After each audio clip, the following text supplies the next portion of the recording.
Hey everyone, guess what? We do not have ugly swag. We have spaced out radio gear that you're going to want to wear. Why? Because no one wants to wear ugly clothing. So head on over to spacedoutradio.com and go shopping today. You'll be glad you did. And it's a great way to support our show. Once you get your gear, send us a picture of you rocking out in your SOR swag. spacedoutradio.com, shop there today, and make yourself look good.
Welcome everyone to Spaced Out Radio, the After Hours Radio Show edition. Filling in for Dave Scott tonight.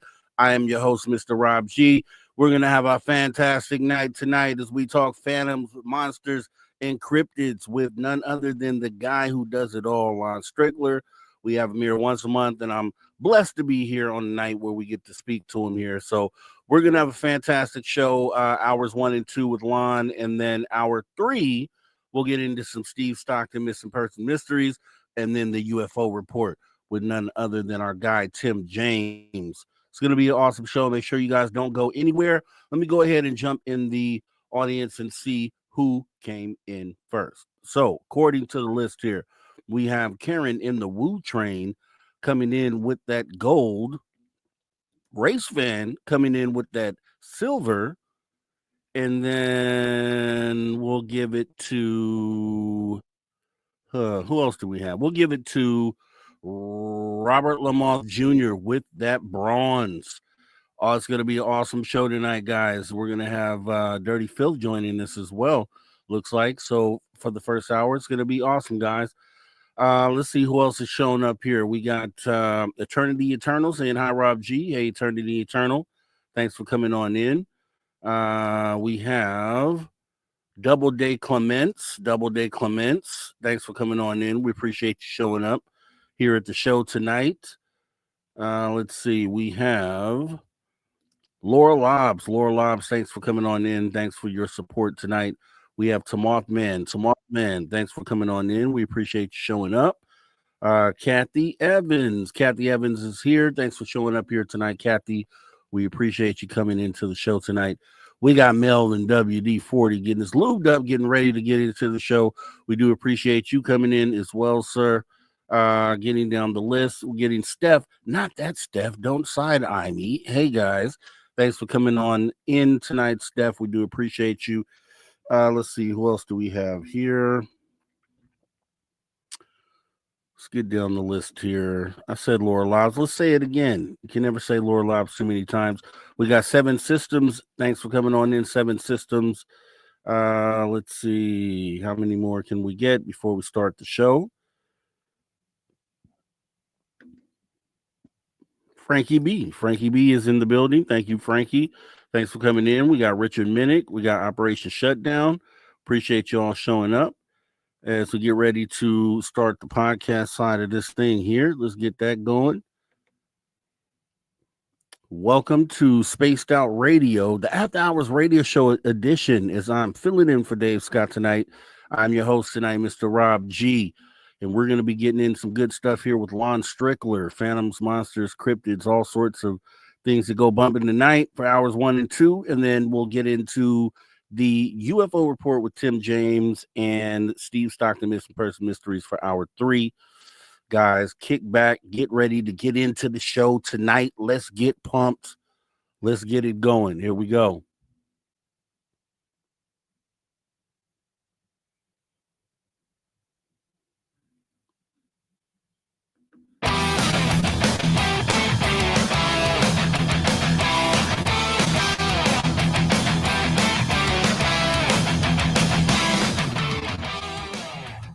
Greetings, space travelers. Welcome home. You just tuned your dial to Spaced Out Radio, the only place where you can own the night. I am your host, Mr. Rob G, and tonight we'll be broadcast to you on our terrestrial affiliates across North America and digitally on digital platforms all around the world. Don't forget, you can access our archives for absolutely free at youtube.com/Spaced Out Radio. And while you're there, please consider hitting that subscribe button.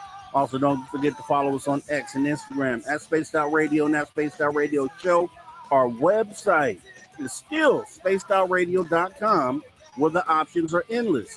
You can stay up to date with the SOR Newswire, get yourself some official Spaced Out swag, plus rock out to the man you hear, right now, Mr. Ron Bumblefoot, and oh so much more. It is going to be a fantastic show. Once again, we have Lon Strickler joining us hours 1 and 2. Then we have UFO Tim James joining us hour 3, along with Steve Stockton. It's going to be a fantastic show, guys. Let's go ahead and waste no time tonight and jump right into the show and get our guy, Lon Strickler, on stage. Hey, Lon, how you been? Hey, Rob, I've been fine. How you doing? Man, I've been okay. Look, rocky roads, we all have rocky roads, but, things are kind of panning out and feeling really good. Really glad to be here with you tonight. It's good to be here, as always. Definitely. So you're the guru on Phantoms and Monsters. I've often on the After Hours show during the weekend, I've often leaned on your page and read stories from your page. A lot of awesome encounters, accounts, and I just love the whole vetting process that you go through to kind of authenticate and validate to make sure you're putting forward the most authentic content there. I haven't been there lately, though, I have to say. So what's been going on over there? Do you have any good stories for us from the channel? Well, I basically I'm putting up what I get. I mean, if people trust me enough to contact me and tell me what they want to tell me, then I'll if it's up the snuff, I'll put it up on the blog. But it's been pretty standard stuff. I mean, it's nothing really big been going on. It's getting in that time of year now where it's not going to be a whole lot of people out, and it's probably going to slow back a bit. But if something big comes in, I'll go ahead and look into it. But no, it's been kind of steady, and I just try to accommodate anybody who wants to tell me their story and look into it and see what I can find out. Well, you definitely got a awesome amount of content over there. Like I said, I've leaned over there and I've pulled all sorts of interesting tales. Let's talk about, because I know I'm not super versed in the cryptid world, but I know that there had been something going on recently with the Mothman, and I guess it being out of Chicago, which was news to me because I thought it was Point Pleasant, West Virginia. But apparently they're seeing Mothman in Chicago. Do you know anything about that or have any information on that? Well, that's what we do. I mean, that our team is the one is actually the investigative team that's been involved with this since 2011. And as many of the people in on the show do know, that our our investigations were highlighted on Unsolved Mysteries Oh in wow. the end of July and on Netflix, and Tobias Whalen and I were featured on there with some of the witnesses who had encounters. So yeah, that's up, that's still there, and we've had a few things come in since then. The producers at Unsolved Mysteries were taking reports from the list. I mean, from the viewers, and they actually accumulated about 130 reports. Now, it's not all out of Chicago. I mean, we got about 30 reports out of Chicago, and we kind of whittled it down. But you know, I did do some posting of some of those reports.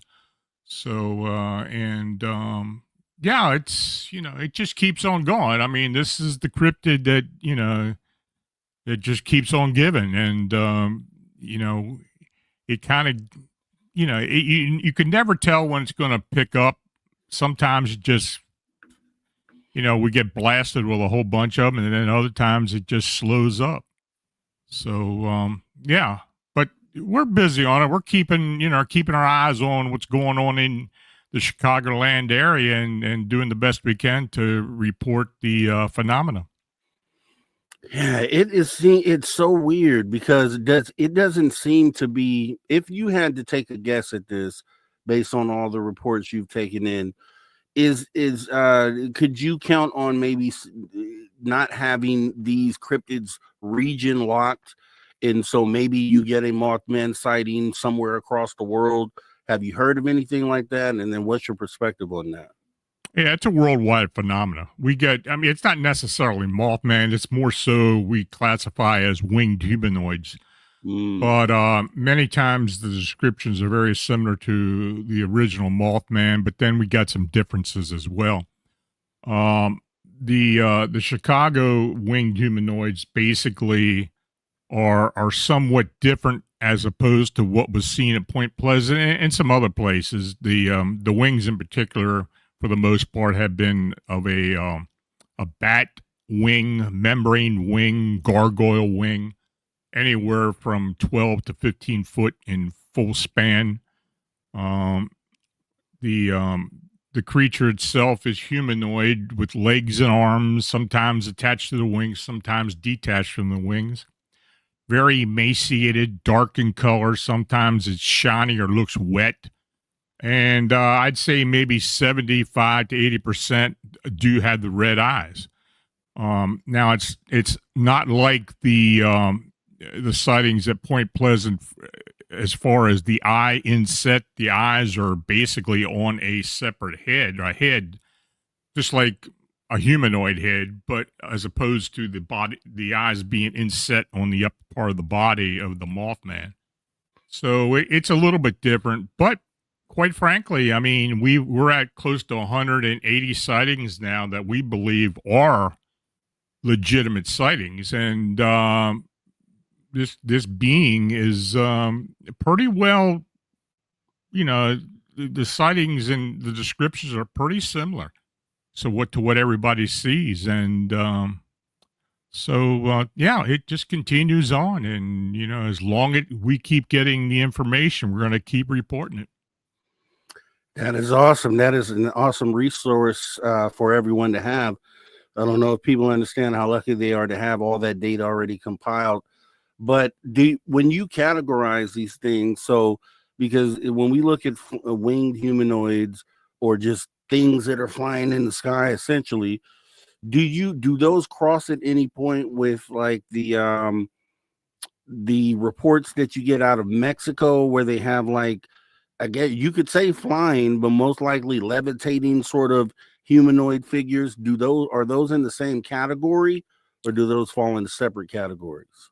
Well, there have been a lot of sightings in Mexico in particular of human-like beings that seem to hover as opposed to having wings and flying.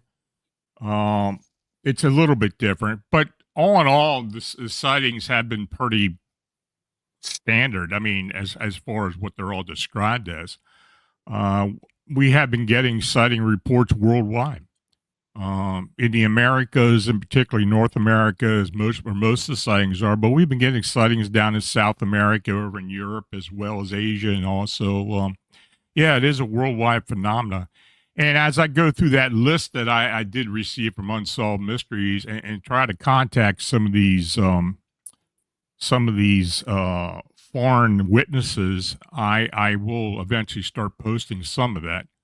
But it's going to take some time, and I've still got flyers out there for some of the Chicago land area sightings as well. Every once in a while, somebody will contact. I did actually write everybody who had contacted Unsolved Mysteries, and I'm just waiting for more to come in. So again, whenever the opportunity presents itself, we'll investigate it, look into it, and try to present the most reliable information that's available. Yeah, and I like to lean on that kind of stuff because I'm a person that likes to try to find an answer to something. Like, let's take all these clues, data you've captured, data others have captured. Let's put it together and see if we can figure out or formulate something close to an answer to what it is that we're dealing with. And that's why I asked about the levitating sort of humanoid figures, because those are kind of in the news nowadays when you talk about the jellyfish UAP, and then you have Jetpack Man, which is an interesting one for me. Do you get reports of like Jetpack Man, for instance, or even something like the jellyfish UAP? Do you get reports of things like that? Occasionally. I mean, it just depends. I mean, if somebody sees it and deems necessary to contact us, they will. We haven't gotten a lot of reports out of LAX with the Jetpack Man, or whatever you want to call this thing. I have talked to several people who have seen it, but for the most part, I think it's just somebody with a device. I mean, I don't think it's anything cryptid or anything supernatural. I just think some idiot is out there flying around LAX with the jetpack. Now, it really hasn't been seen that often lately, but I have had sightings also up the coast a little further up into Malibu and other parts of LA County and north of that. So who or whatever this thing is, it is being seen in other places other than the airport. When you look at the global sense of these things being everywhere, what is your perspective on like the purpose of, like, why are they here? Do you have formulated any idea of why you think these cryptids are inhabiting the planet with us, or do you think they're inhabiting with us, or do you think they're coming in from somewhere else? What is your idea on that, if you've ever thought about it? I think they're interdimensional portal travelers of some type. I think they do reside on possibly a linear dimension. Linear to our dimension, our Earth plane. I think they are corporeal. I think they're flesh and blood beings, but I think they have the ability to move in and out of our world and the world where they habitate. So I don't think they're indigenous. The sightings in particular have been very fleeting, very quick sightings. Many times people see them manifest suddenly or vanish suddenly. They have some type of supernatural ability that allows them to move in and out, either to cloak themselves or go into another level. But that at this point, I think that's close to what we're dealing with. We have no proof of that. It's just all speculation. But as time has gone on, and more evidence has been coming in, anecdotal evidence, we do believe, for the most part, that these are supernatural beings.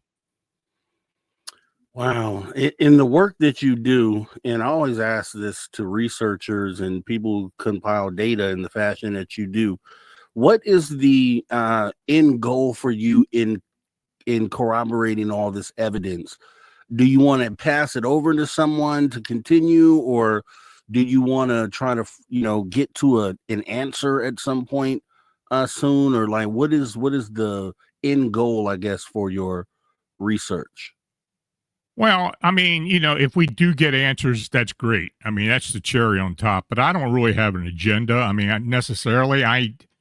like to collect sighting reports and encounters and others strange anomalies that occur. People see, people report. If people take the time to contact me and rely on me to present their story, their encounter to the public, then fine. I try to do the best I can to do that. But no, I don't have an agenda. Like I said, if we do get answers, great. But for the most part, anybody who does this type of research or this type of investigations, answers are very few and far between. Mhm. We're at the point where right now we're just speculating as to what most of this cryptid phenomena is. And but maybe one day we will get to a point where answers will start to come forward, and we'll see what happens. Yeah, I just hear a lot of behaviors as far as like the cryptid behaviors. Some of them seem to be threatening, some seem to just be there and no real reason why. When in some of the recent cases in the news that have been said to be alien encounters, right? Like the Miami Mall incident where you had these things Mm-hmm. phase in out of anywhere. You had down in Peru the jetpack guys or whatever down there. Then you had like in Las Vegas the ETs that were supposedly in that backyard. So Mm-hmm. those for me borderline between extraterrestrial contact and then potentially maybe a cryptid encounter. Maybe they're just cryptids, and with some of them showing malevolent intent in some cases, like you got Wolfman or a Dogman rather. If you had the ability to, set up some guidelines for humanity to follow when dealing with the world, essentially, that these things also inhabit, like what would be some of the things you'd want to lay down? Some of the rules or at least points, guidelines you want to lay down.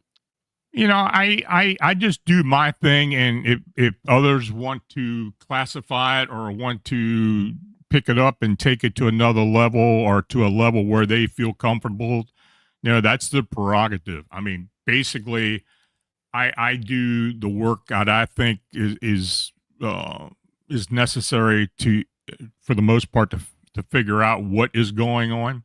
Mm-hmm. It's just like with the Miami thing and the thing down in Peru. We weren't getting direct contact from the witnesses. All we could do was rely on others or on media reports. The mall thing down in Miami, I was able to talk to several people who did say they saw it, but then again, you don't really know.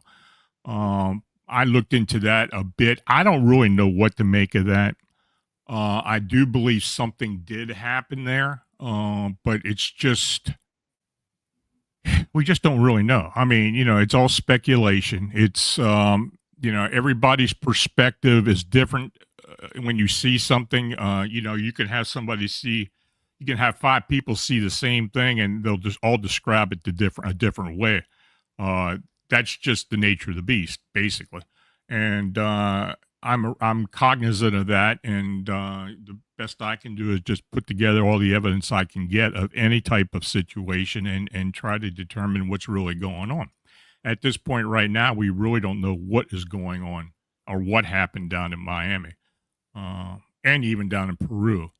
I don't really want to speculate that what it was, but it's interesting. I mean, of course, these things do pop up every once in a while, and all we can do is just try to dig into it the best we can without going a little overboard and trying to make up or actually making up things. We're trying to, when we do speculate or when I do speculate, I try to use common sense when I do it, and not report something that hasn't been told to me. And if we do get evidence or do get descriptions that are a little bit out there, I will put it out, but not necessarily buy into it.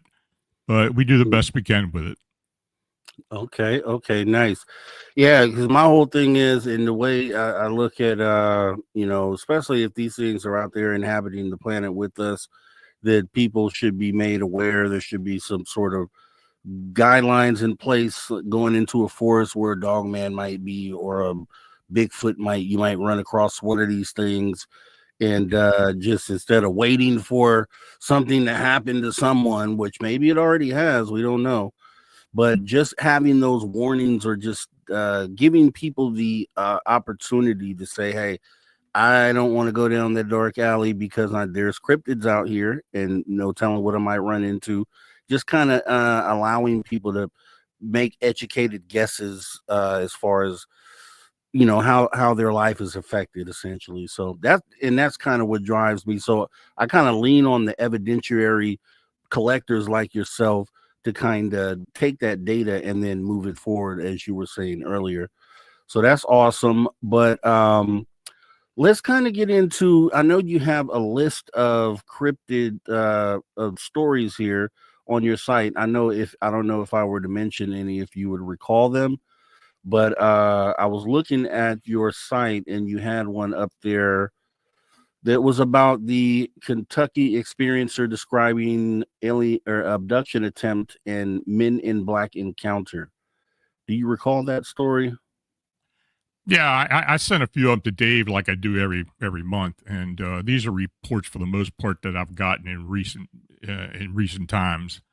And if I think it's interesting, I'll send it to Dave. We'll usually discuss it, or he'll read it, or whatever. So I just send him a Word document so he can do what he wants with it. This encounter, basically, a Kentucky experiencer described her abduction attempt and the encounter with Men in Black after the alien incident. She had a lot of encounters during her life, and then she kind of described as much as she could to me. But it's an interesting MIB account. Basically, I don't know if you want me to read it. You want to read it? It's up to you. I could read it for sure. Let me see. Sure. Because I'm working on my reading voice anyway. So let's give it a shot here.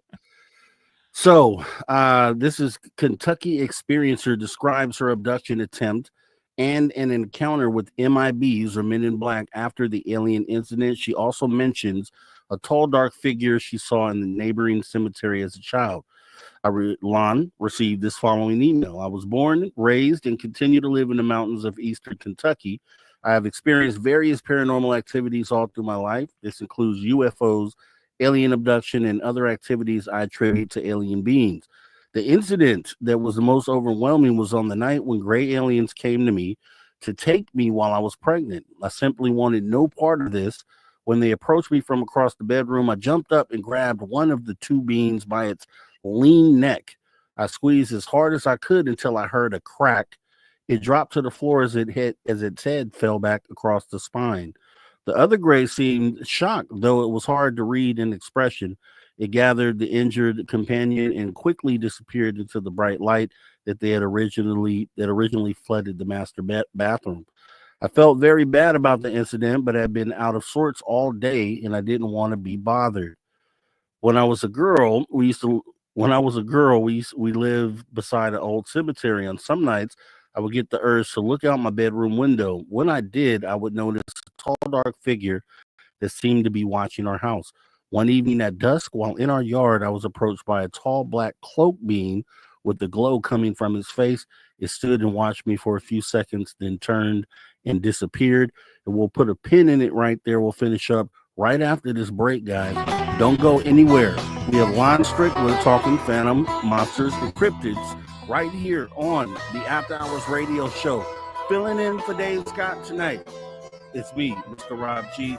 You guys don't go anywhere. We'll be back right after this break.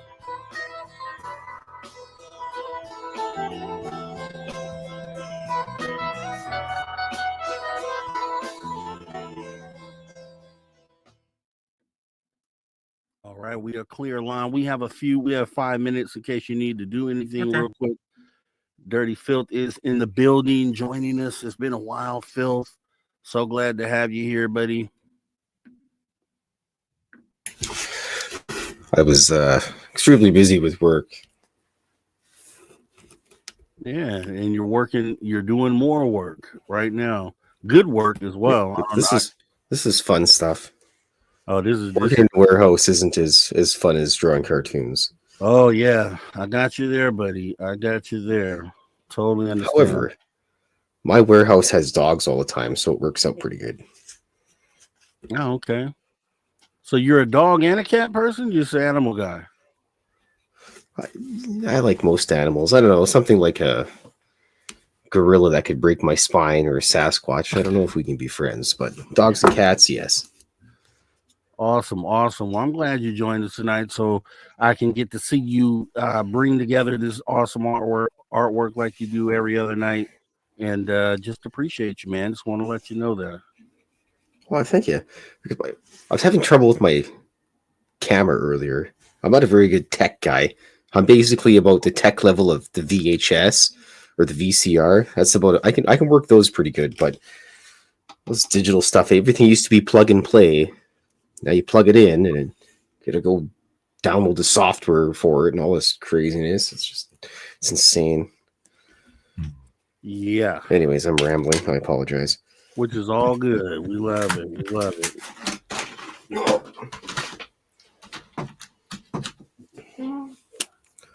Yeah, last couple of weeks just been absolutely insane.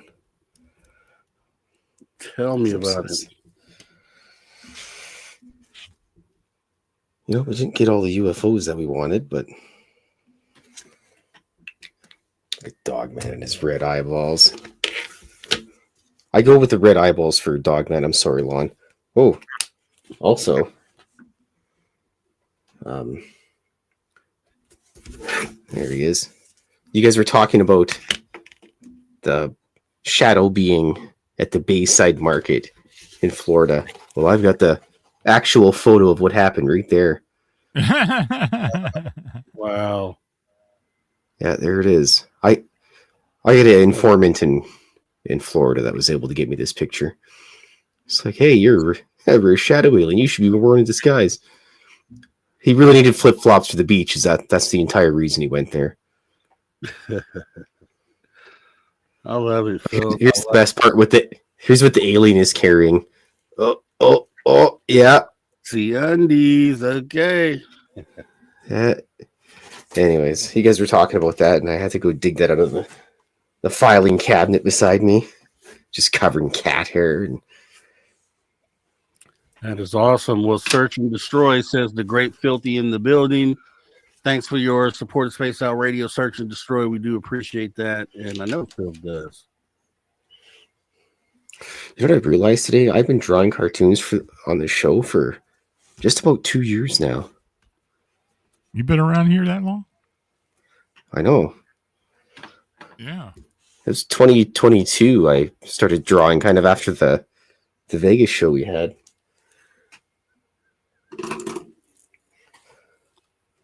That is awesome. Still got the Christmas card from last year, so that was awesome, man.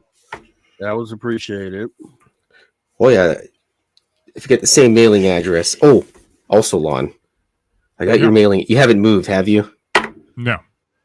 Okay, I got your drawing here with Christmas card this year. I'm surely gonna send it out. I'm terribly sorry. That sounds good. I'm like the roofer that gets paid and just disappears after the weekend. I was looking through a bunch of stuff and I seen this thing. It's a box like Lon Strickler. I'm like, what the hell is this crap? Open it up. Fridge. So I had to, so I apologize for that. It's just sitting there with luckily the postage is probably like super cheap for me, except Canada Post is on strike. So it might take a while to get to you. No problem. Unless Mothman intercepts it on the way there.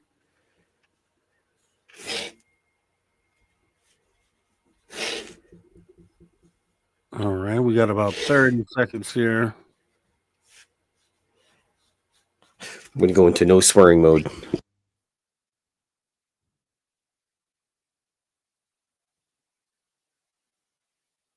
Remember, guys, if you're watching this from social media, please make sure to hit the little heart button and let us know you love the show. Also, don't forget to give us a follow as we come back from break right now.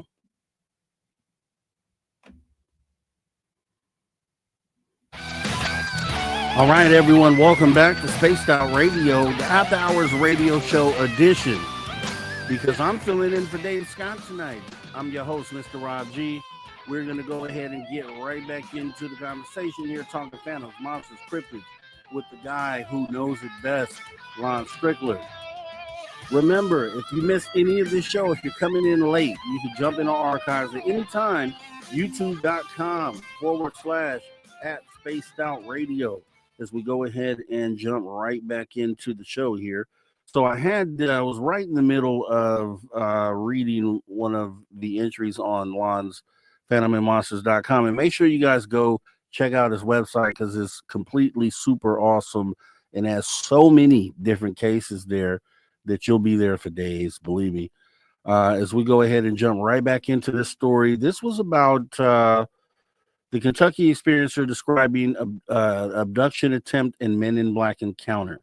So what I'll do, just to kind of make it cohesive, I'll just start it from the top again here. So a Kentucky experiencer described her abduction attempt and an encounter with MIBs, or Men in Black, after the alien incident. She also mentions a tall, dark figure she saw in the neighboring cemetery as a child. Lon received the following email. I was born and raised and continue to live in the mountains of eastern Kentucky. I have experienced various paranormal activities all through my life. This includes UFOs, alien abduction, and other activities I attribute to alien beings. The incident that was the most overwhelming was on the nights when the gray aliens came to me while I was pregnant. I simply wanted no part of this. When they approached me from across the bedroom, I jumped up and grabbed one of the two beings by its lean neck. I squeezed as hard as I could until I heard a crack. It dropped to the floor as its head fell back across the spine. The other gray seemed shocked, though it was hard to read an expression. It gathered the injured companion and quickly disappeared in the bright light that had originally flooded the master bathroom. I felt very bad about that incident, but I had been out of sorts all day, and I didn't want to be bothered. When I was a girl, we used to live beside an old cemetery. On some nights, I would get the urge to look out my bedroom window. When I did, I would notice a tall, dark figure that seemed to be watching our house.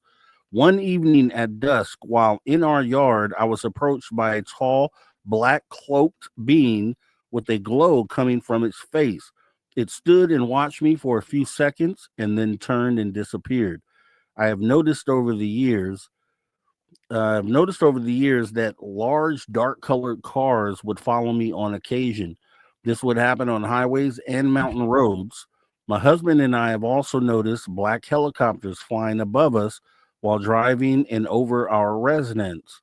I saw the video and picture you posted about MIB, or Men in Black, a few days ago.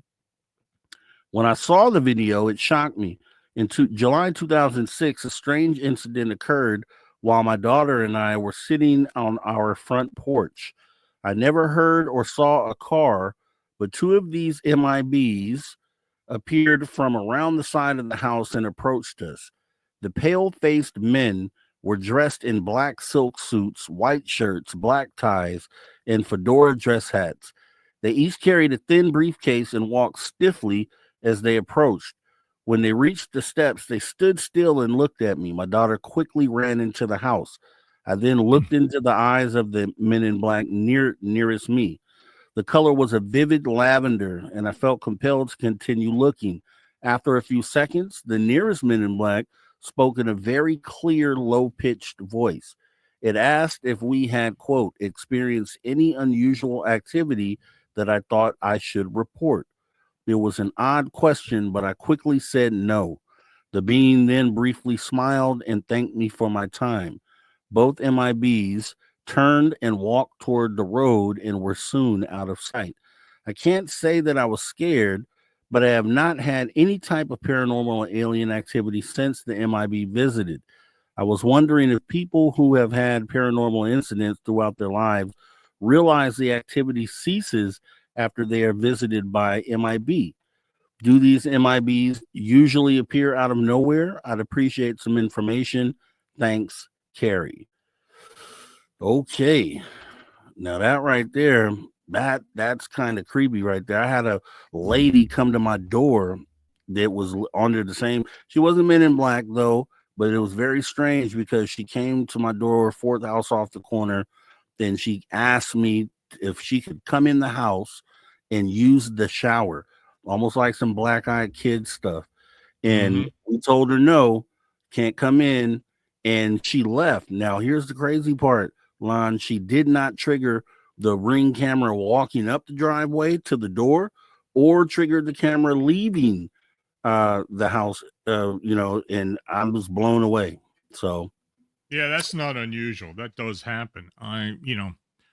That account right there, there's a lot of similarities with a lot of other accounts that I've received. The monotone voice, the lavender eyes. That seems to be something that a lot of people do see. And I've had quite a few Men in Black reports over the years, but yeah, I mean, they do seem to just pop up out of nowhere. Many times, an individual will have an encounter, and these things will show up within minutes. It's happened many times. It's almost like, and people do ask me, what do you think the Men in Black really are? And I don't think they're a government agency. I think they're really most likely otherworldly beings, basically the cleanup crew for a UFO or an alien being that screws up and gets seen. And many times when somebody does see something like this and they are approached by the Men in Black, the attitude towards the witness is pretty aggressive. In fact, there have been times when people have really felt threatened that if they do report it to some agency or an investigator, that they are intimidated by the actual encounter with the MIB.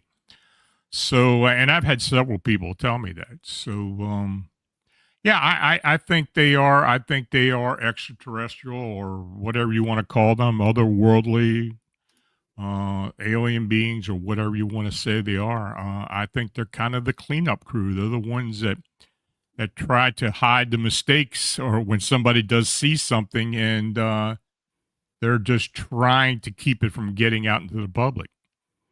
But fortunately, we have people that will come forward.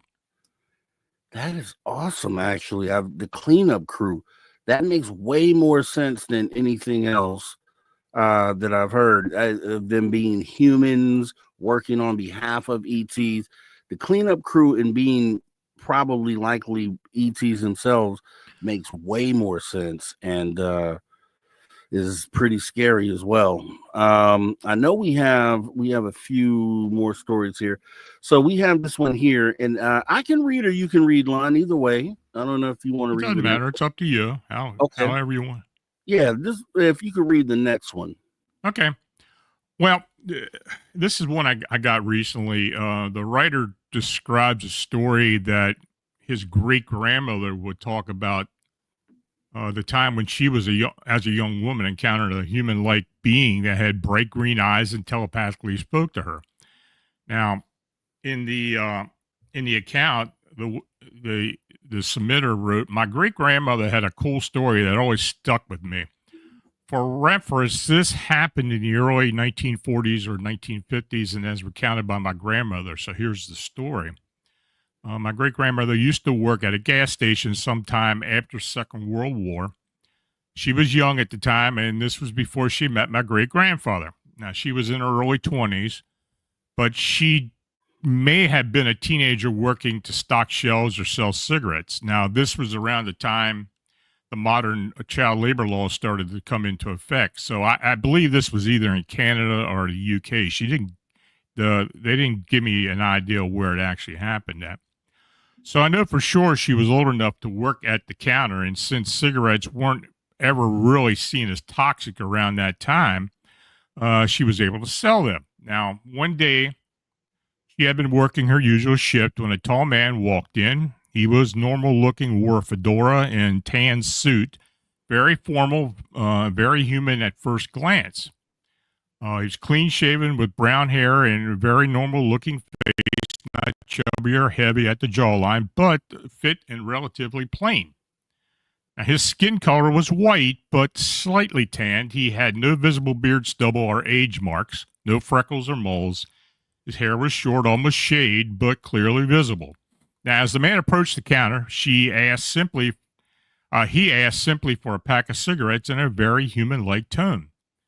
Now, as my great-grandmother turned around with the cigarettes in hand, the man looked up at her from staring down at the counter and locked eyes with my great-grandmother. His eyes glowed green. Now, they weren't green in simply color, but glowing, vibrant, nuclear green. And my great-grandmother began to realize she wasn't talking at all. He wasn't talking at all. He was talking to her in her mind or telepathically. And then the more they stared at each other, the more he began to peer into her mind. She described it as though that he was with her, watching himself through her eyes, reading her emotions and scanning her memories. She could see herself through his eyes, drew on his intentions, and found them to be pure and whole.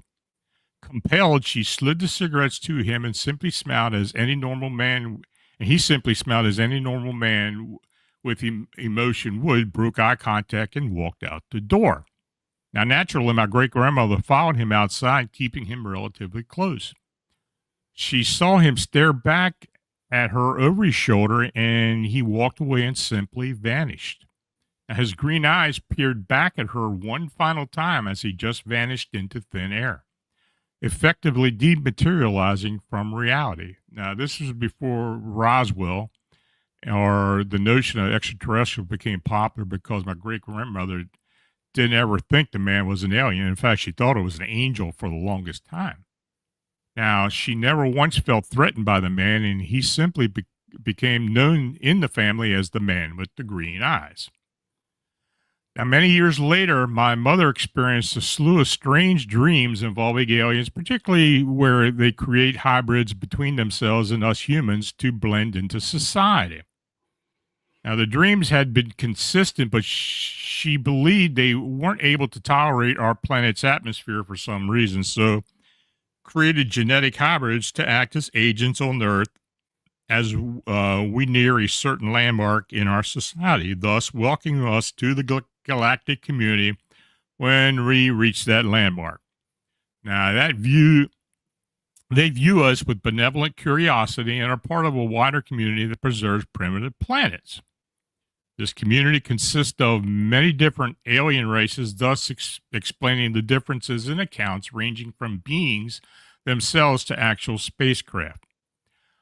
These hybrids they create can act as the bridge between us, and they decide to contact us. Through them, we are judged and seen, and through them, our intentions are known. They will intervene if we launch our nuclear devices, hence their sudden uptick in the last century. Now, a lot of that, the end of that story, or the last half of it, was speculation on their part. But quite frankly, it's a view that a lot of people have had. I think basically many of the alien beings that people do describe or have encounters with are evolved humans. In other words, they're humans from the past that he evolved into some type of other race of being. And I think as time has gone on over eons, that they have had the ability to use some type of time travel or portal travel to come back, possibly to come back and to right some wrongs or to protect us for whatever reason. So yeah, I mean, it kind of bridges a lot of what I think, but uh, again, it's a lot of speculation. Well, no, and like you said, I mean, without the answers, all we can do is speculate. But Right. and it's just thinking logically, and that just makes a lot of sense there too, because the hybrid thing, I always felt like, okay, I always ask people, what is the purpose for hybridization? Like, why would they just want to intermingle with us in that fashion? But in order to create their own being that can then assimilate with humanity makes a lot more sense, and is able to be the conduit or the intermediary. So, and then different variations of that same thought process. So that's actually awesome. It makes sense, and that's what I like, to try to make things make sense. So I'll take the next one here. I think Okay. we have about 8 minutes left here before we go to break.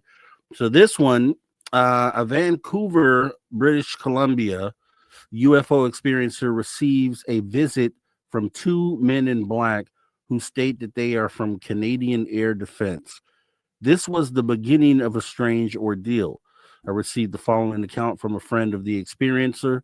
Several days after witnessing two low flying objects over his suburban Vancouver, BC home on two separate nights, one of the objects was described as a huge, making a rumbling like noise. It had a V shaped tail with two rows of round and oblong windows and was black, gray, and silver in color.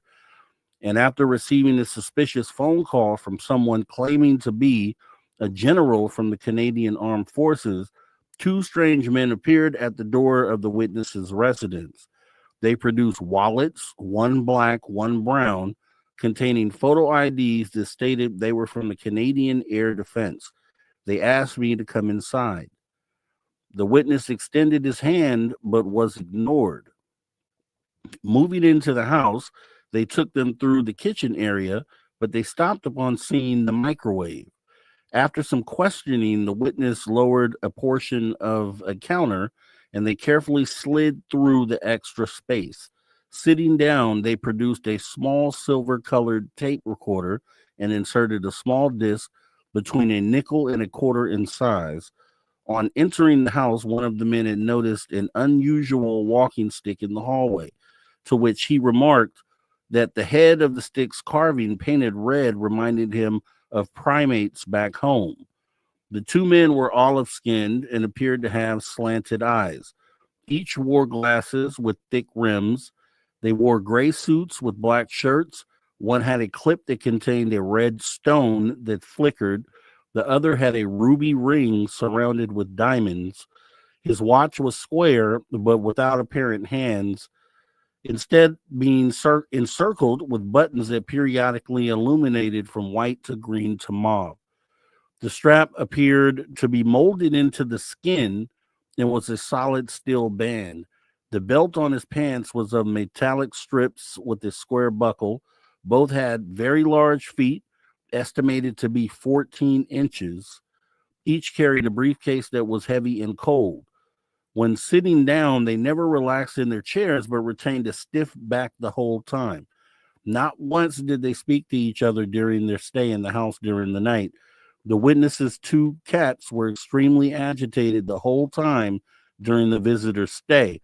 Also, the owner's dog that lived upstairs barked during the whole episode. The men noticed that the witness was wearing a very unusual watch, and one of them touched his arm. The touch felt very cold and clammy. They questioned the witness about his sightings, and one of them appeared to be taking shorthand notes. When they questioned him, they looked into his eyes and seemed to pierce his brain. As they were leaving, they again carefully avoided the microwave.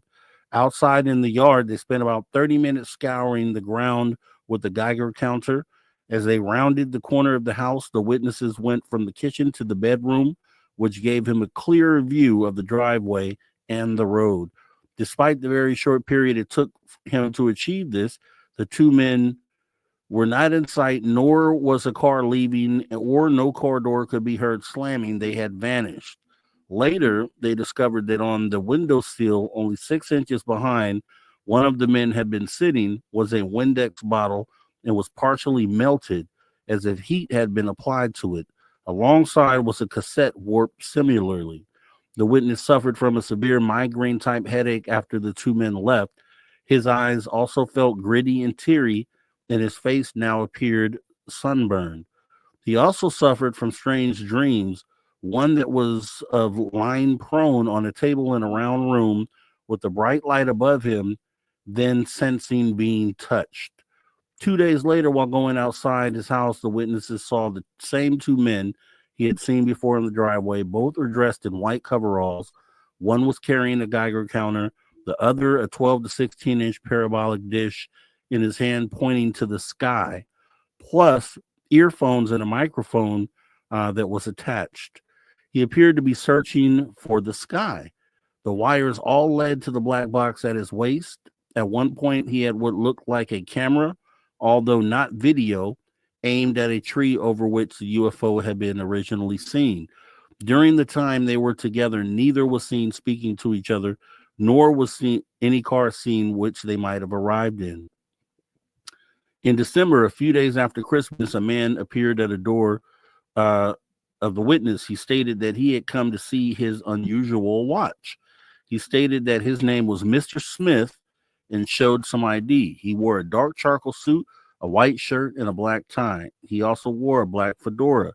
His feet were very large, size 13 or 14, like the witness's previous visitors. His shoes were black and shiny and no signs of dirt on them at all. He was about 4 feet 8 inches to 5 feet tall, very thin and very pale skin with very long fingers. He also wore black wraparound glasses with silver frames. The witness extended his hand but was ignored again. Upon entering the house, the visitor commented upon the carved walking stick in the hallway. He also asked the witness to turn the microwave off before he walked in front of it. Sitting down at the kitchen table, he produced a small silver tape recorder, claiming it could record up to 80 hours or more. Using a pick-like tool from his breast pocket, he examined the witness's watch. He opened a black briefcase, removed some paper, silver pencil, and a red top, and a pen-like flashlight that emitted a mauve pencil-thin beam, which scanned the interior of the watch. He took a small digital type of camera and then took several pictures of the watch. During the whole of his visit, he spoke very little and his speech seemed slurred. Again, the cats were agitated during the stranger's visit. He again expressed interest in the watch, and the witnesses asked for $500 for it. But he replied that he had to check with his colleagues. The stranger also expressed interest in a computer, saying that it had very minimal power. The stranger departed without saying goodbye. The witness went immediately to the window, but could not see any sign of the visitor or any car in the vicinity. He had simply vanished. A plastic hair blower nozzle was found melted, and a ruler in a drawer close to where the visitor had been sitting was bent into a slight S curve. Again, the witness suffered from a severe headache and an eruptive nosebleed. In early January 2001, two peculiar strangers again visited the witness to a previous UFO encounter. These two were different from the others. They were at least 6 feet tall, very bony, with heads, hands, and feet out of proportion to the rest of the body. They wore gray suits that seemed to be oily and had black ties and hats, plus wraparound sunglasses that they never took off. When questioned about the glasses, they remarked that they could see perfectly well. Their ears stood out from their heads, and their skin was pale white, whereas their fingernails were gray in color. They never removed the hats during the visit, and throughout the whole time, only one of them spoke. When asked for IDs, they simply displayed silver cases that contained a photo of an unusual symbol, plus their names in small print.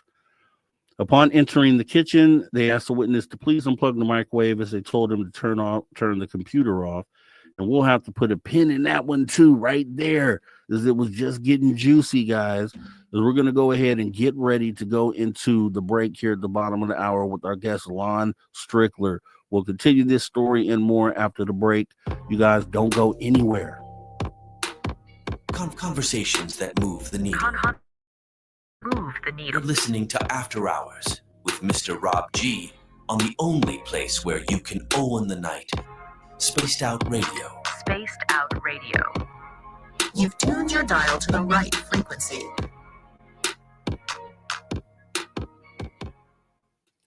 All right, and we are going to commercial. Filth, are you still here or are you done here?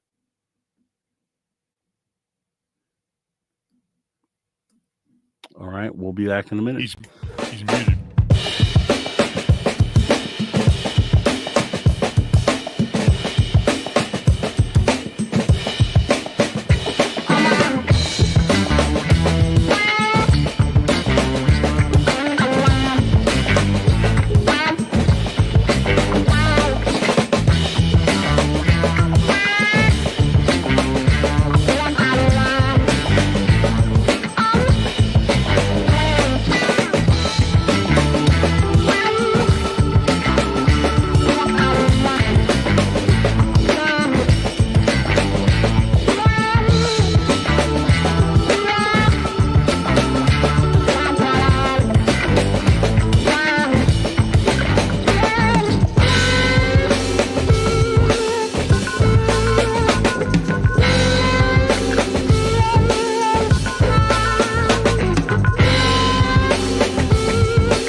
That's what I'm talking about, guys. Welcome back to Spaced Out Radio After Hour number 2 with me, your host, Mr. Rob G. Filling in for Dave Scott tonight. This is the After Hours Radio Show edition with our guest, Lon Strickler. We have about 25 seconds before we come back from break and finish this awesome story. So you guys don't go anywhere. Remember, if you missed any of the show, hop in the archives, youtube.com/Spaced Out Radio, and pick up what you missed. Plus a lot more. All right, here we go. All right, everybody, welcome back to Spaced Out Radio, the After Hours Radio Show edition. Filling in for Dave Scott tonight, here with our guest, Lon Strickler, as we go over phantoms, monsters, cryptids, over some really great stories that we'll be continuing here in just a moment. Remember, you guys, if you're already space travelers, consider taking this next step, joining the club. You can join our Spaced Out Radio Space Travelers Club for as little as $5 buckaroonies a month by joining our Patreon. All right, getting right back into it. We were right in the mood. We were getting right to the end of the story. And I'm going to go ahead and pick this one up and take us through the end. So I'll cover a previous paragraph and go from there. So, again, the cats were agitated during the stranger's visit.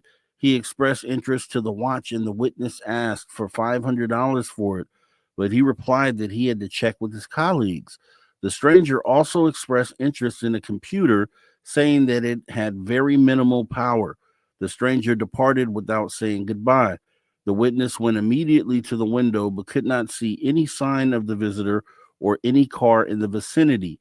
He had simply vanished. A plastic hair blower nozzle was found melted, and a ruler in a drawer close to where the visitor had been sitting was bent into a slight S curve. Again, the witness suffered from a severe headache and an eruptive nosebleed. In early January 2001, two peculiar strangers again visited the witness to the previous UFO encounter. These two were different from the others. They were at least 6 feet tall and very bony, with heads, hands, and feet out of proportion to the rest of the body.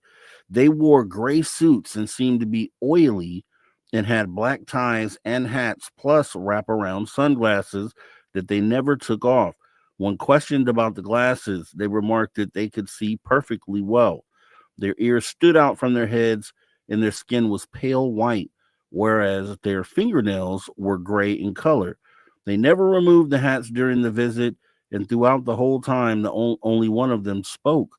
When asked for IDs, they displayed silver cases that contained a photo of an unusual symbol, plus their names in small print. Upon entering the kitchen, they asked the witness to please unplug the microwave. They also told him to turn the computer off.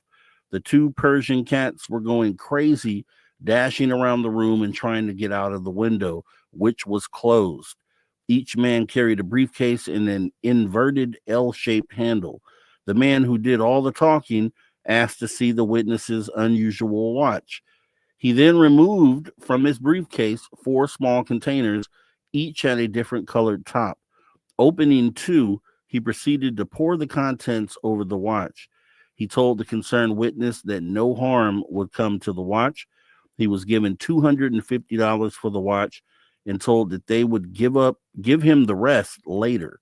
He told them that he was moving soon, and to this they replied, "We know, don't worry, we can find you if we want to."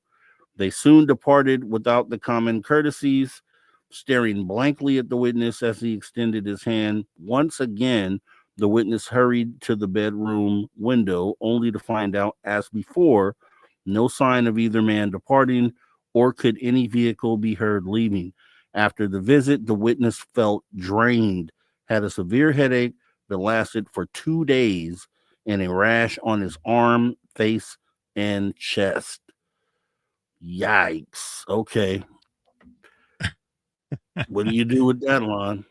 Well, it's very descriptive. I mean, normally, and in fact, that's probably the most descriptive Men in Black report that I've ever received, because there's 3 incidents in one, and there's some slight variations. the interest in the watch is interesting. I mean, that's very interesting.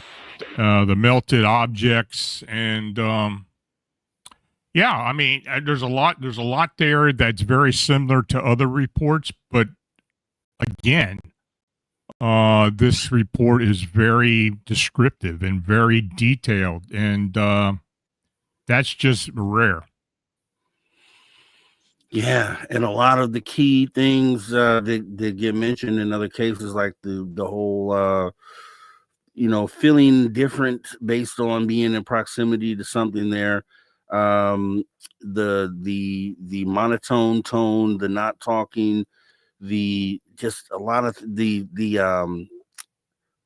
I don't know if there was a sulfur smell. I don't think it mentioned that, but those are like some of the main common things that people mention when being in contact with some of these things. And it just further leans into that the men in black, we should call them something else because they're probably not men likely, and they're aliens. So I don't know what we rename them, but I don't know. What do you think? I don't know. It's just a weird interpretation of the men in black. Again, it has a lot of similarities with other accounts, but it's probably the most descriptive one I've ever received. And quite frankly, I'm surprised I didn't give it the day before, but I just dug it. I found it today again because it was on the site, and I decided, with the other two, I'd go ahead and give him that one. So, yeah, it's interesting. And of course, it was up in Vancouver, BC, and there's a lot of really strange UFO reports and alien reports that come out of BC for whatever reason. So, yeah. So, and of course, Dave lives in BC and near Vancouver, so I figured he'd like that one. Yeah, definitely. And hopefully he's tuning in tonight, Dave. I hope you are out We'll there see. tuning in tonight. But that's all. Like I said, it's definitely not Will Smith and Tommy Lee Jones Men in Black. It's definitely something else. But we do have a few questions. I want to get these out of the way. Maybe some more will come in. Let me start with Mike Bothwell, who asked, question for Lon. Has there been any reports of a Bigfoot dogman in or around jails or prisons? Yeah, I had one about a year and a half ago in Maryland of a dogman that was seen near the Correctional Institute in Hagerstown, Maryland, by two witnesses. It was at night, but it was in the campus area of the prison. It was running in the field towards the road. It's an area that area of Maryland and in South Central Pennsylvania, where I live at near Gettysburg, is ripe with dogman accounts. Dweo is what a lot of people call it around here. But it's a phenomena that's pretty well known around the area because it's been reported for many, many years. Yeah, but that one in particular was around a prison. Wow. Okay, we have a question from Woo Riders DG, Derek Galloway. And he says, question for Lon, do you see a time when all the monsters and entities will become a normal everyday experience for humanity, like where they will be visible to everyone? I don't know. I think the cryptid world, the alien world, supernatural world, it's never going to be a moot point. I mean, even when things do, say they do become normal, there's going to be a lot of abnormal stuff out there, or paranormal, whatever you want to call it. But no, I think it's never going to be a normal experience. When some people that I have talked to in the past have seen these things all their lives or for long periods of time, and it becomes part of their life. And I guess it's normal to them, but to us, it's just something different.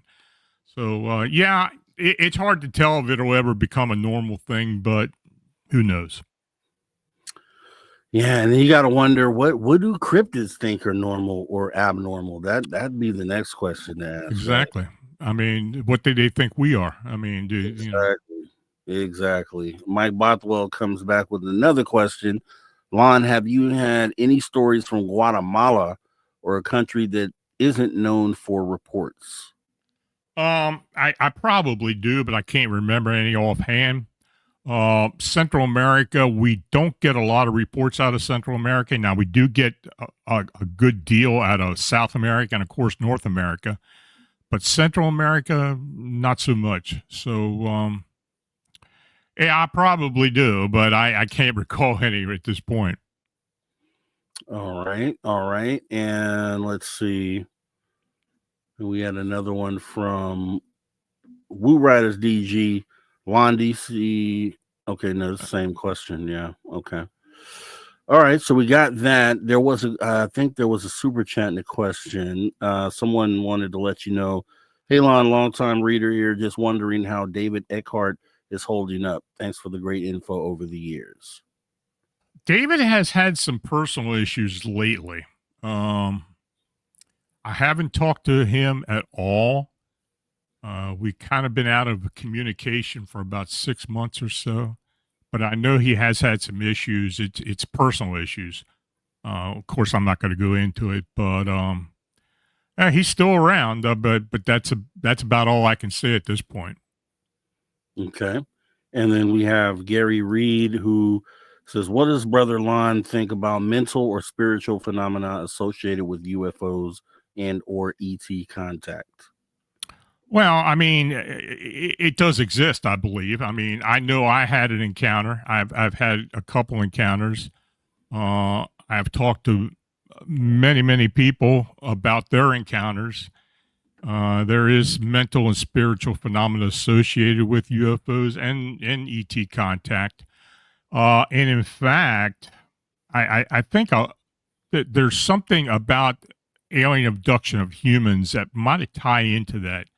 I'm of the theory now. I don't know how real or how actual this theory is or factual this theory is, but in my perspective, I believe alien abduction occurs for one main reason, and it's nothing to do with hybrids or anything like that. Even though I think it does exist to a point, but I think.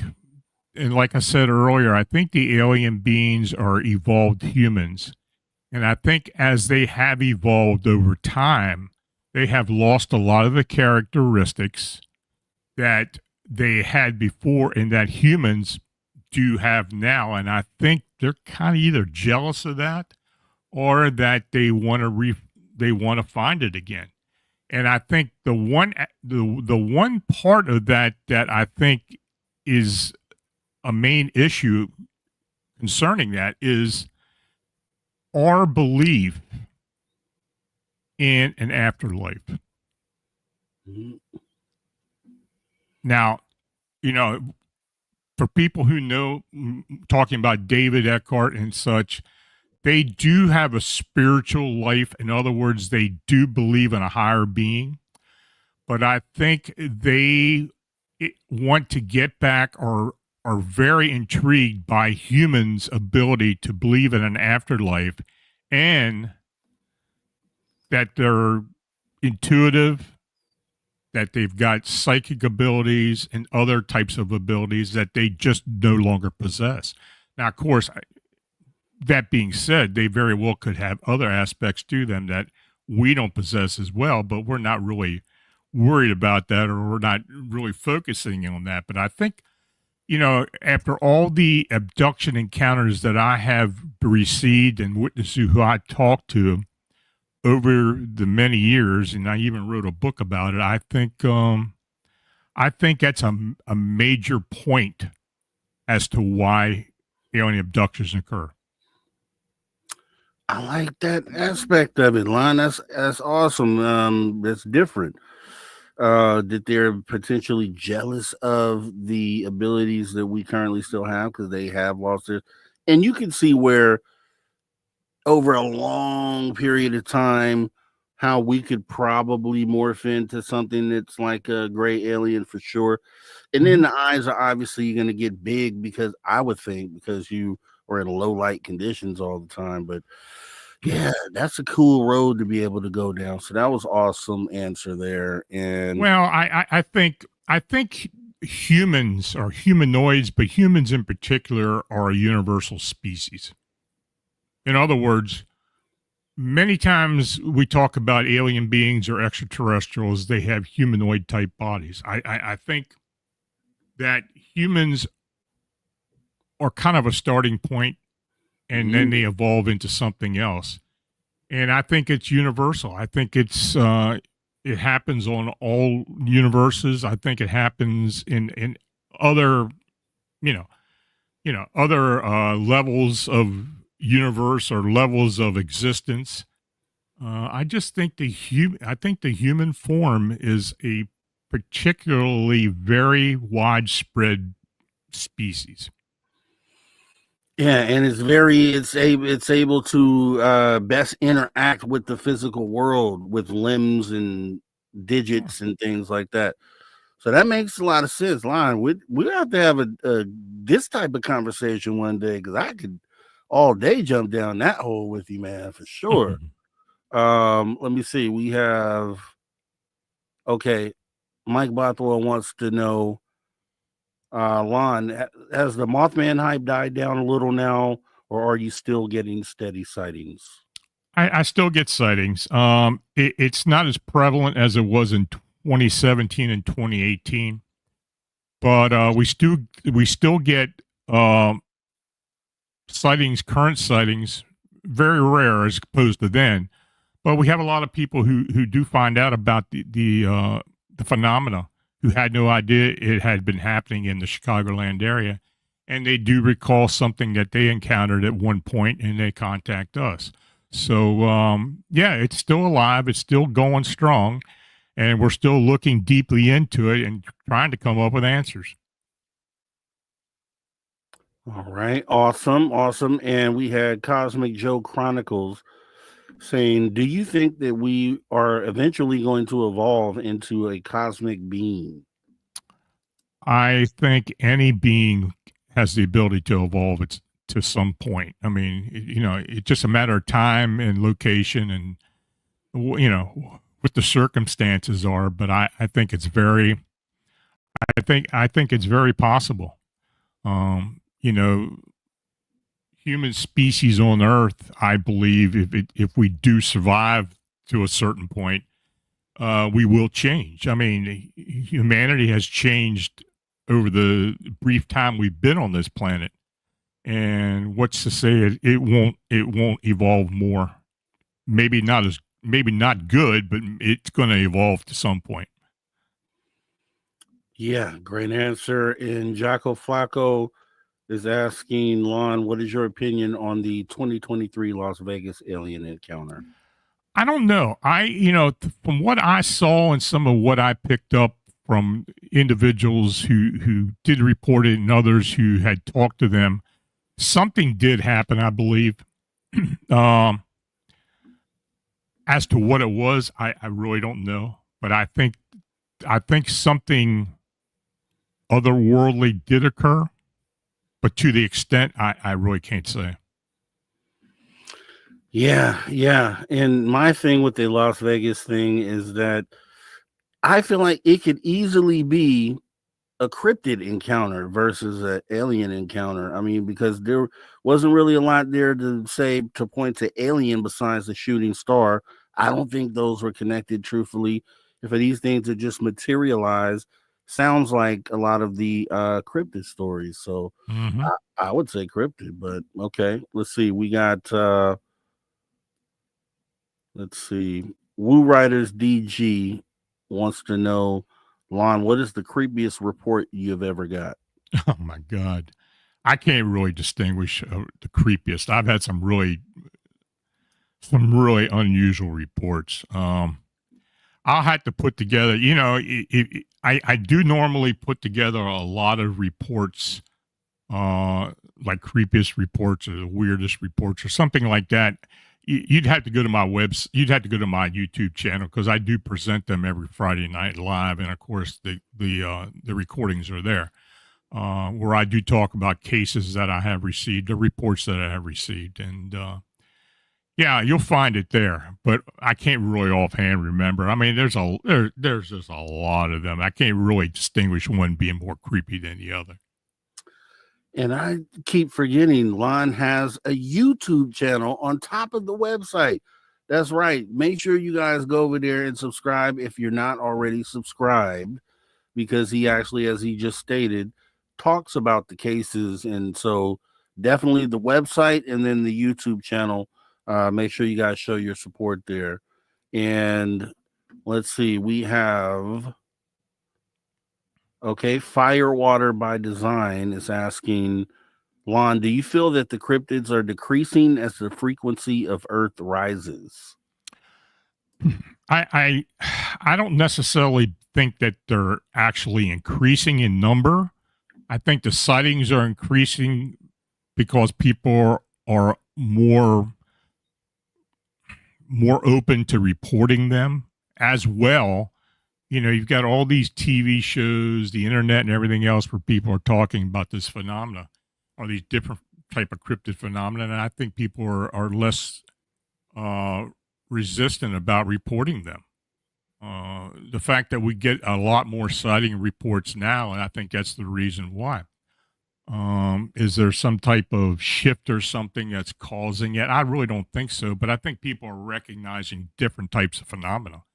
And before we get more, we may get more different types of these type of reports. Awesome. And for everyone out there, yeah, Rue Rider ZG has posted the Phantom and Monsters YouTube link in the chat, so make sure you guys click on that and then click on the subscribe option as well. Let's see, we have a question from... See, we got about 1:58. So, okay, Mike Bothwell's asking, do you think the sighting of the Ottawa Angel was the same flying humanoid the two men reported to you from Mississauga? I think it is. There was a sighting in Mississauga, which is just outside of Toronto. And it's a very similar type of encounter. I didn't receive a direct report from that, but I did receive some information that very well could have been something that very similar to what they saw in Ottawa. And for those who don't know what the Ottawa Angel is, it was a huge type of humanoid type being with wings that was massive. The original witness contacted me about it, and but there had been other very similar sightings in the Niagara area as well as into New York. In that part of Niagara, New York, and into the Niagara area of Ottawa. So, I mean Ontario. So, the area does have a lot of strange sightings. That's Southern Ontario area, but this winged being, for whatever it was, is something that has been seen more than once. All right. And then Linda had a quick question. Well, we got about 30 seconds. Any mermaids? I have had mermaid accounts. I don't know if I necessarily buy into them, but I have had a lot of them. I have a lot of people who swear by them. Many of the reports come from the Hispanic community, people who are working on the water, of course, and who are fishermen and such. But I've had, especially in the Caribbean, I mean, that area throughout the Caribbean, Hispanic or Latin America, there do seem to be a lot of mermaid sightings, especially off the coast of the Bahamas and down into Jamaica and such. People do report seeing something very similar to what they describe as a mermaid. Okay. All right. And that's perfect ending right there as we get ready to go into our break. You guys don't go anywhere. Excellent questions tonight with our guest, Lon Strickler, talking phantoms, monsters, cryptids, and all of the above. We're going to be right back with the last 20 odd minutes with our guests here, so we'll make sure we'll make it spicy. You guys don't go anywhere. We'll be right back on the After Hours Radio Show. Filling in for Dave Scott. See you in a minute.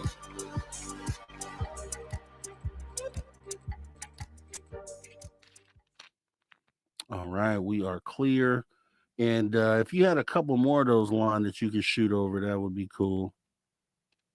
Well, the stories? Yeah. Yeah, I had to. I don't have them right now. I'd have to. Okay. Let me. Yeah, I can't get to them right now. Let me do this here.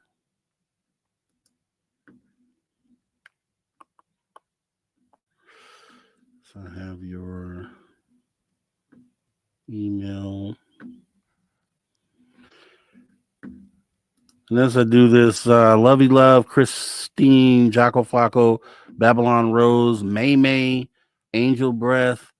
Let's see. Jay Trueseeker, Paul Damon, Hillbilly Herb, JSCL77. Appreciate you guys all for coming on in here. And saw someone talking about mermaids. May saying mermaids very common where I live. Let's see. Grandizer, agree with Lon. This takes on mermen and mermaids don't hold a lot of credibility. Yeah, you know, I will say this as I do this here. I used to be on a show where they showed a mermaid supposedly on screen. They told everybody that it was real, but it was quickly pointed out that the video that was being shown was from like a History Channel TV show where they talked about mermaids, and it was an obvious fake. So that just kind of goes into just don't jump the gun with your evidence, kind of vet it or have it looked at, analyzed before presenting it as facts. That I think that's a good lesson to learn from that. Let's see. Is this one here? This is a good one. Let me see.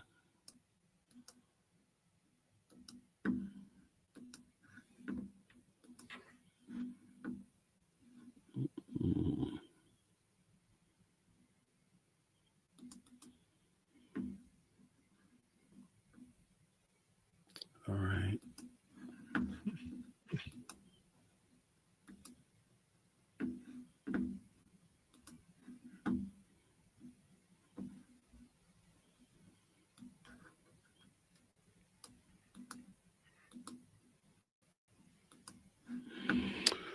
So other than curating all the cryptid stuff, how's everything else been, Lon? How have you been, like, just in general? I've been okay. trying to keep busy. But yeah, I've been okay. That is so great to hear. And yeah, this is this is gonna be weird. Let me see.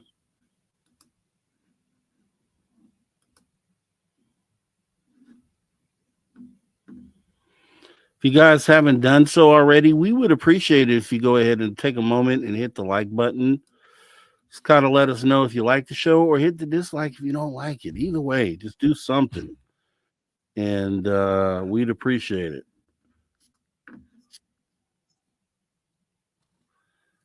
Trophy.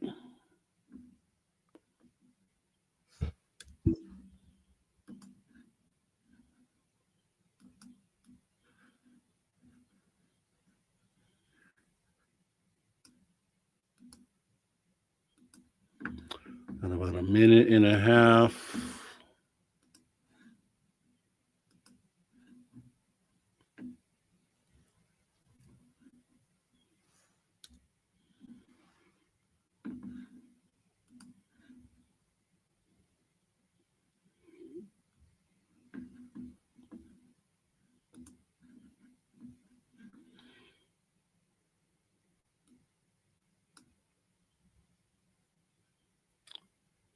All right, I just sent you one, Lon. And you could take that one, and then I'm gonna get a couple more as you cover that I'll send over to you as well.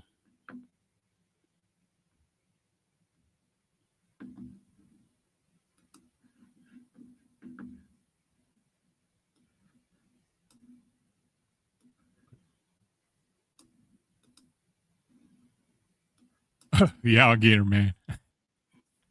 Yeah, that's mind blowing. I actually talked about that on my show Friday night. And that one is bananas. And I think I have a couple more. I'll send you also. We got about 20 seconds.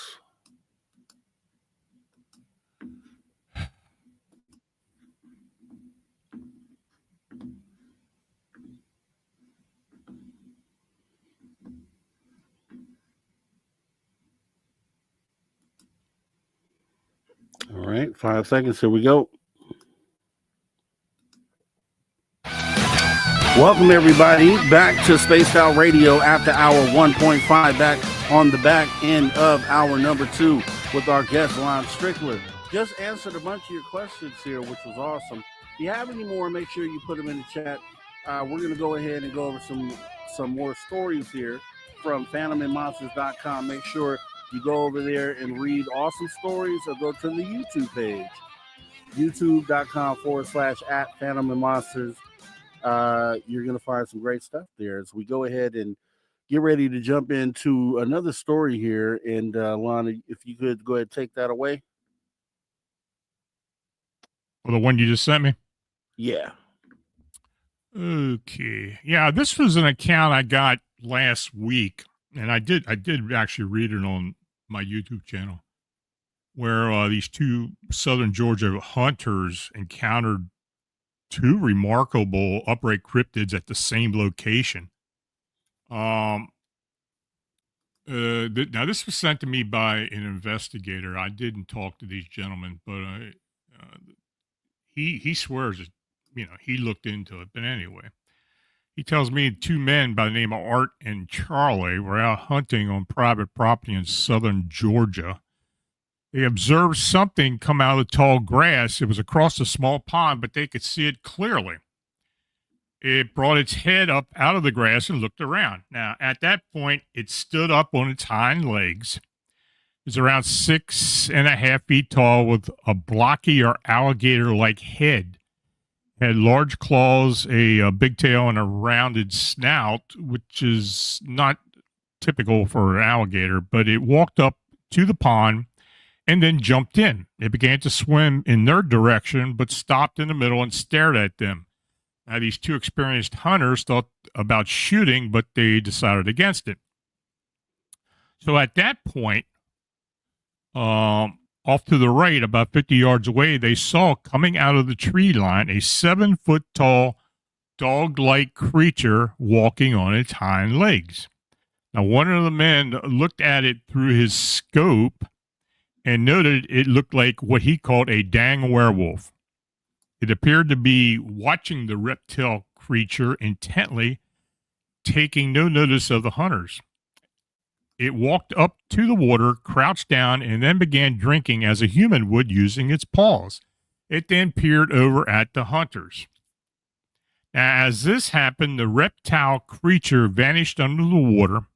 It suddenly popped up at about 12 feet away from the bank, almost in front of the wolf-like creature. At that point, the wolf creature backed away. Eventually, the reptile creature drifted back out into the water, and the dog-like creature returned to drinking water. Now, a few moments later, the dog creature walked along the shore, and the reptile-like creature, which had been moving around the pond, launched an all-out attack on the dog creature springing out of the water. The two fought. The reptilian managed to drag the dog under the water. The two creatures, both bloodied, suddenly appeared on their side of the pond as the hunters moved away. The dog-like creature climbed on top of the alligator and pulled its top and bottom jaw in opposite directions. There was a pop, and the alligator creature suddenly stopped struggling. Now, after the dog-like creature lay on the ground, chest breathing heavily, one of the hunters decided that he was going to shoot it, but the other talked him out of it. They promptly left the area. Now, apparently, the property owner was aware of the alligator creature. He claims that they had started to see it around their property 3 years earlier. So that's kind of a wild encounter. Do I believe it? Yeah, maybe. The guy who I got it from is pretty reliable. So, I won't swear by it, but, I've heard of crazier things. So who knows? Yeah, and I've always wondered about the confrontations that cryptids would have out there. I mean, they obviously have to come across each other at some point in time. So you wonder, what is the outcome? Do they have that sort of energy for each other? So that was an actual nice story to know that they have things like that going on. He says, "Oh no, Alligator Man versus Dog Man. That could be an interesting '50s movie." My thing was Dog Man versus Sasquatch. That was the showdown that I was concerned about. But I have, and there are people who do swear that has happened on occasion, but quite frankly, I don't have any detailed encounter reports of that. okay, I have one. I sent you a couple links. That was easier. Just click the link, and I'll read this next one. This one was, if you remember this one, the house I grew up in. He wants you. Okay, that sounds pretty compelling. So let's see. We're going to go ahead and start here where it says, as she looked around, she heard a faint voice that started to get stronger. Sitting on the bed, something touched her hair. Then a female voice whispered in her ear, "He wants you." I received the following account. "Hi, Lon. I've been reading your blog for a few months. I'm writing you about personal experiences and would like you to contact me to discuss.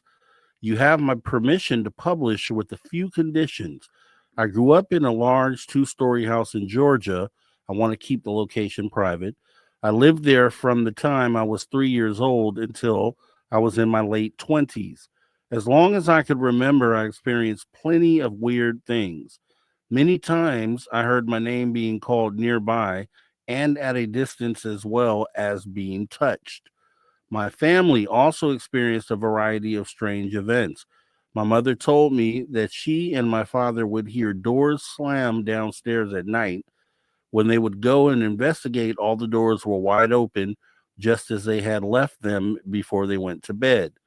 One night, just before bedtime, my sister and I were in the living room listening to music when I noticed my sister get up from her chair and walk towards the stairs. Suddenly, she started to scream and ran to our mother in the kitchen. I quickly ran after her. She said that a, quote, pale old man was gliding down the stairway. My sister was absolutely terrified, so much that she urinated on herself and could not stop shaking. Not long after this incident, I started experiencing strange phenomena. One night, I had a particular dream in which I was standing at the bottom of the stairs next to an elderly man. He was wearing overalls and a blue flannel shirt. His hair and face were very neat, but his skin was a very pale gray. He was staring straight ahead and didn't seem to notice I was standing there. My next impression was standing at the top of the stairs when I started to hear footsteps going towards my bedroom door.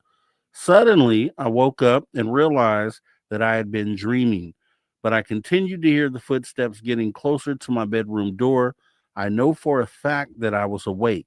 I waited for whatever it was that was getting closer to my door to open it. Then suddenly, something picked up my long hair and tossed it over my right shoulder. I jumped out of my bed and just stared at the bed. There was a voice calling my name and fading as I heard the same footsteps move away from my bedroom. I went to the door and slowly opened it. There was a terrible stench in the hallway, so I closed the door and went back to bed. A few years later, my boyfriend at the time needed a place to stay, so he moved in with us and slept in my old bedroom. One day, I was downstairs in the living room watching TV. My boyfriend, who was in the bedroom, came running downstairs. He came into the living room and quickly dropped to his knees. As he looked up at me, he appeared to be in shock. His hands then covered his face and he started to shake violently. After a few minutes of me prodding him for an explanation, he finally told me that he had been sitting on the bed watching TV when a young woman with long blonde hair wearing a white shroud like dress appeared and sat next to him on the bed. He froze and looked at her as she continued to look back and smile. He asked her what she wanted, and she said, "You. He wants you." Then she vanished. I never witnessed anyone so scared before. He grabbed me by the hand and led the way back up to his room. I walked into the room first and hoped I wouldn't see a ghost or anything else unusual. He abruptly pulled his belongings out of the drawings, threw them in a laundry bag, and stormed out of the house. It may sound cliche, but honestly, I never saw him again. A few years later, I moved out of the house and got married. We currently live in Northwest Ohio. A few months ago, we took a trip back to Georgia and to the old house. My mother still lived there. We decided to stay for a few days, not expecting any problems. My mother said that she had not experienced any weird activity for those several years after I had moved out. The week seemed to go smoothly. After a few days, we returned home. My 8-year-old daughter asked me if someone had died in Grandma's house. I looked back at her and said I wasn't sure and asked why. She said that on that last day of the visit, when they were getting ready to leave, she went upstairs to my old bedroom to get something. As she was about to walk out of the room, she heard her name being called when all of a sudden she felt a hard slap on her right leg. She said it hurt so bad that it brought tears to her eyes. She ran down the steps as fast as she could and stayed on the porch until it was time to leave. Last week, I received a telephone call from my mother letting me know that she had decided to sell the house and move in with her friend. I asked if I should come back to Georgia and help her pack and move. She paused a bit, then said not to bother. She had already left the house and was going to sell everything in it. I was somewhat surprised by her statement and asked her why she was doing this. That's when I found out the real story of the house. When I was 3 years old, we moved into the house. At the time, my parents had little money and needed a cheap place to live. My father's employer had recently placed the house up for sale and offered it to my parents at a very reasonable price. The employer provided the financing as well. A few days after we moved in, there was a knock at the door. The elderly gentleman introduced himself to my mother and asked if he could look around because he had grown up there. She agreed and offered the elderly man a cup of coffee or tea, but he just shook his head. My mother said he walked to the stairway landing, looked up the stairs, stared for a few seconds, then disappeared. My knees suddenly went weak. My mother never told anyone about the incident and said that she didn't encounter him again until the day after our visit. The night after we had left for home, my mother was in the upstairs hallway about to enter my old bedroom to do some cleaning. As she grabbed the doorknob, she felt a hard slap on her backside. She flung the door open and stumbled into the bedroom. As she looked around, she heard a faint voice that started to get stronger. Sitting on the bed, something touched her hair. Then a female voice whispered in her ear, "He wants you." She hurried out of the bedroom into the hallway and toward the stairs when she noticed the elderly man smiling and staring back at her. Within the hour, my mother collected everything she wanted and left the house forever.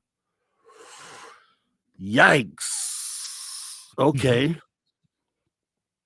Mind-blowing story there. So obviously haunted house. I said we have a couple other links there. You can choose whichever one you want to go with. Let me see here. Ooh.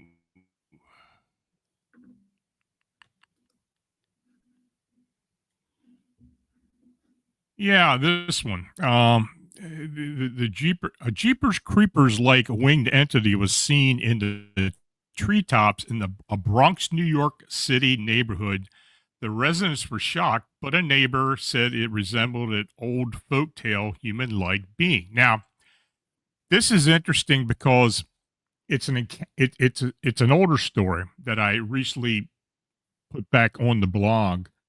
When we've been getting the winged humanoid sightings in Chicago, a lot of times people describe them as looking like the creeper from the Jeepers Creepers movies.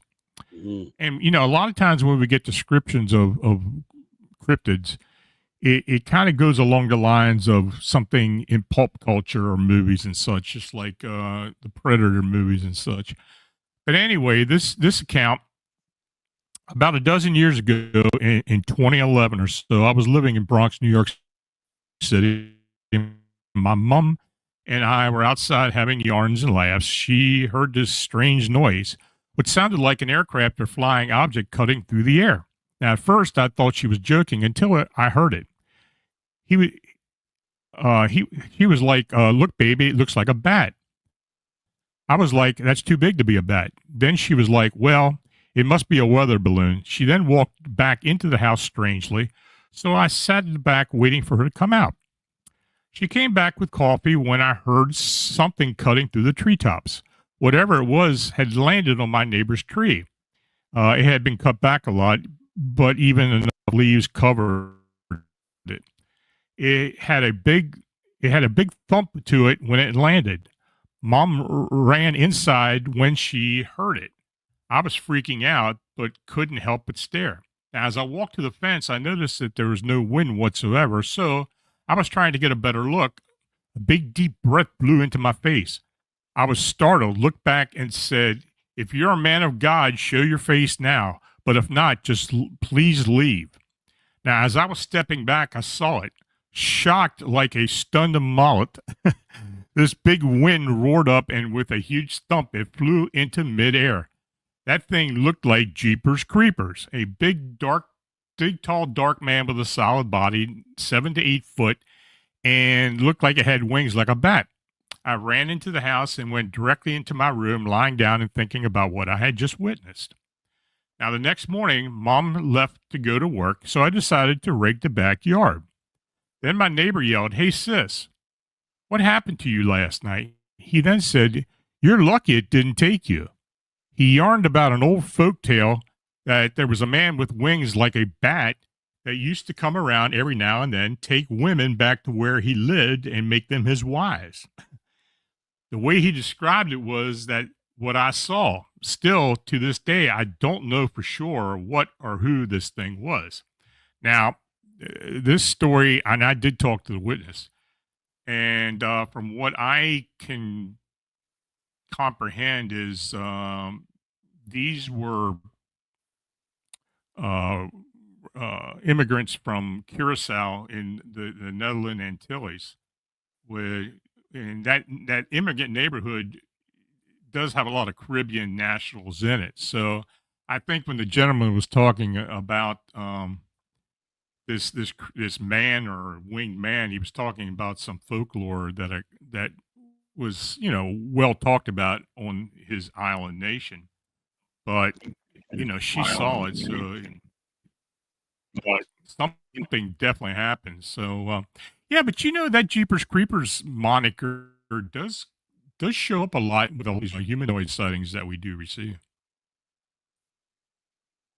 Yeah, Jeepers Creepers, that guy, I don't want to see that guy at all. So that's pretty creepy as well. And for everybody out there, I mean, people here know that these know about your website and where these stories come from. But for those who may be new tonight, Lon has these stories that people submit into his website, phantomandmonsters.com, and that's what you're hearing tonight. You're hearing accounts from individuals who have written down their experiences and sent them into Lon, and we're basically reading them tonight. So just to kind of bring it up to speed on that, he has an awesome website, phantomandmonsters.com, and also YouTube page, youtube.com/Phantoms and Monsters. So make sure you guys take part in both of those things. And I believe we have, we have about 4 minutes. Let me see if this last one will fit here. Let me skim through it real quick. Yeah, looks like it will. Okay. So the final one we have tonight is 4-foot long lemur-like creature reported near York, Pennsylvania. So a York County, Pennsylvania resident Which is reported near me. Is near you? Okay. 4-foot long lemur-like creature observed shaking a dogwood tree in their neighbor's yard. I received the following account. I was just relaxing in my house and watching some TV. We have double sliding doors with windows facing our backyard, and I can see outside from where I was lounging on the couch. That's when something began moving in the corner of my vision. When I glanced over, I noticed our 10-foot high dogwood tree on the very end bordering our yard from the neighbors was shaking violently.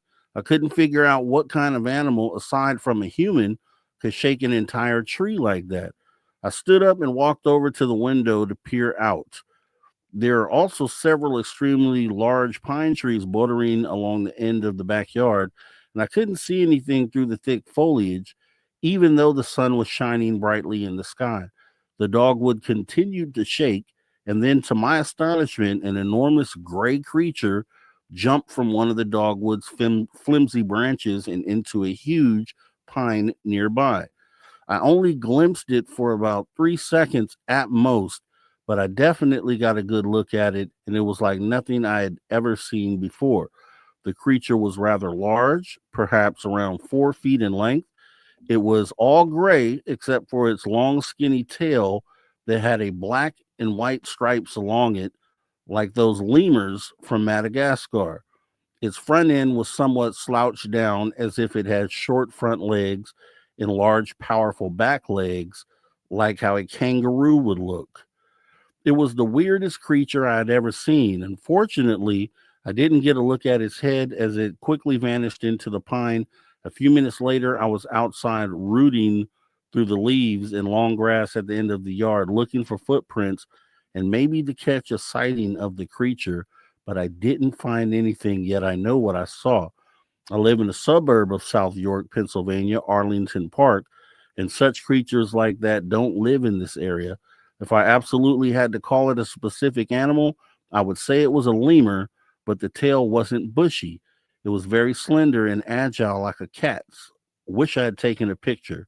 I haven't seen it since that day, but there have been weird scratching noises below my bedroom window at night ever since I saw the creature, and I wonder if the two are related or if it's another incident that coincidentally just happened in the same time period. My neighbor has not seen the creature. And you put a note on there, Lon, saying, since the location is close to me, I'm interested in what the witness observed. For several years, there are reports of cryptid canines and upright hoof creatures seen in the same general area. South Central Pennsylvania is well known for a multitude of cryptid creature sightings and encounters. Anything to add to that one, Lon, since that's right by you?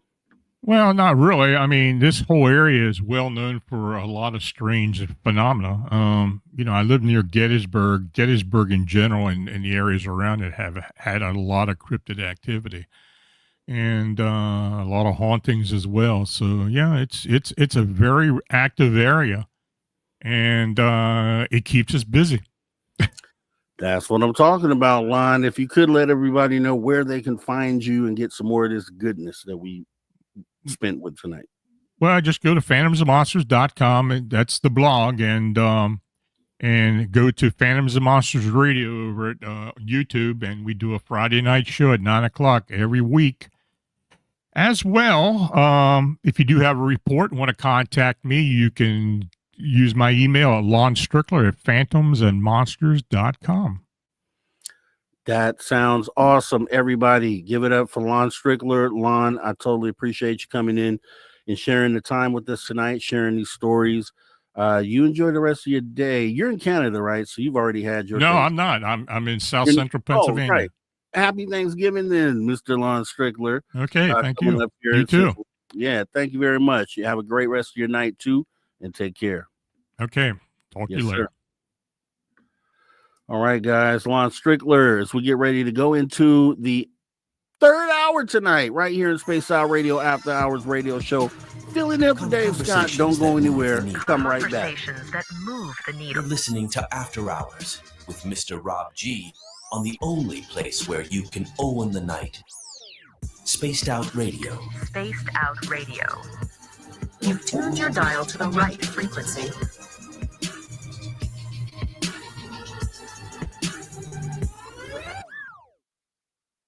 All right, see you guys right here, 5 minutes when we return.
All right, welcome back, everyone, to Spaced Out Radio, the After Hours Radio Show edition. Me, your host, Mr. Rob G, filling in for Dave Scott as we come back from radio in about 15 seconds here. Let's get ready to knock this last hour out strong. Don't go anywhere. Stay right there.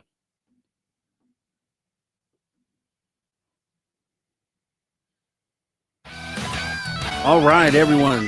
Thanks for joining us here, the After Hours Radio Show, After Hour number 3. Filling in for Dave Scott tonight. Big shoes to fill.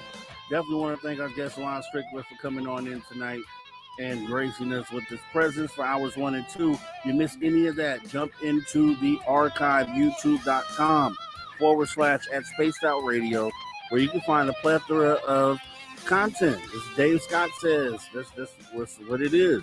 As we go ahead and get ready to jump into the third and final hour, we're going to get into some Steve Stockton missing persons mysteries, because that's what we do around here. Let's go. Welcome to Tales Untold and Missing Persons Mysteries on Spaced Out Radio's After Hours.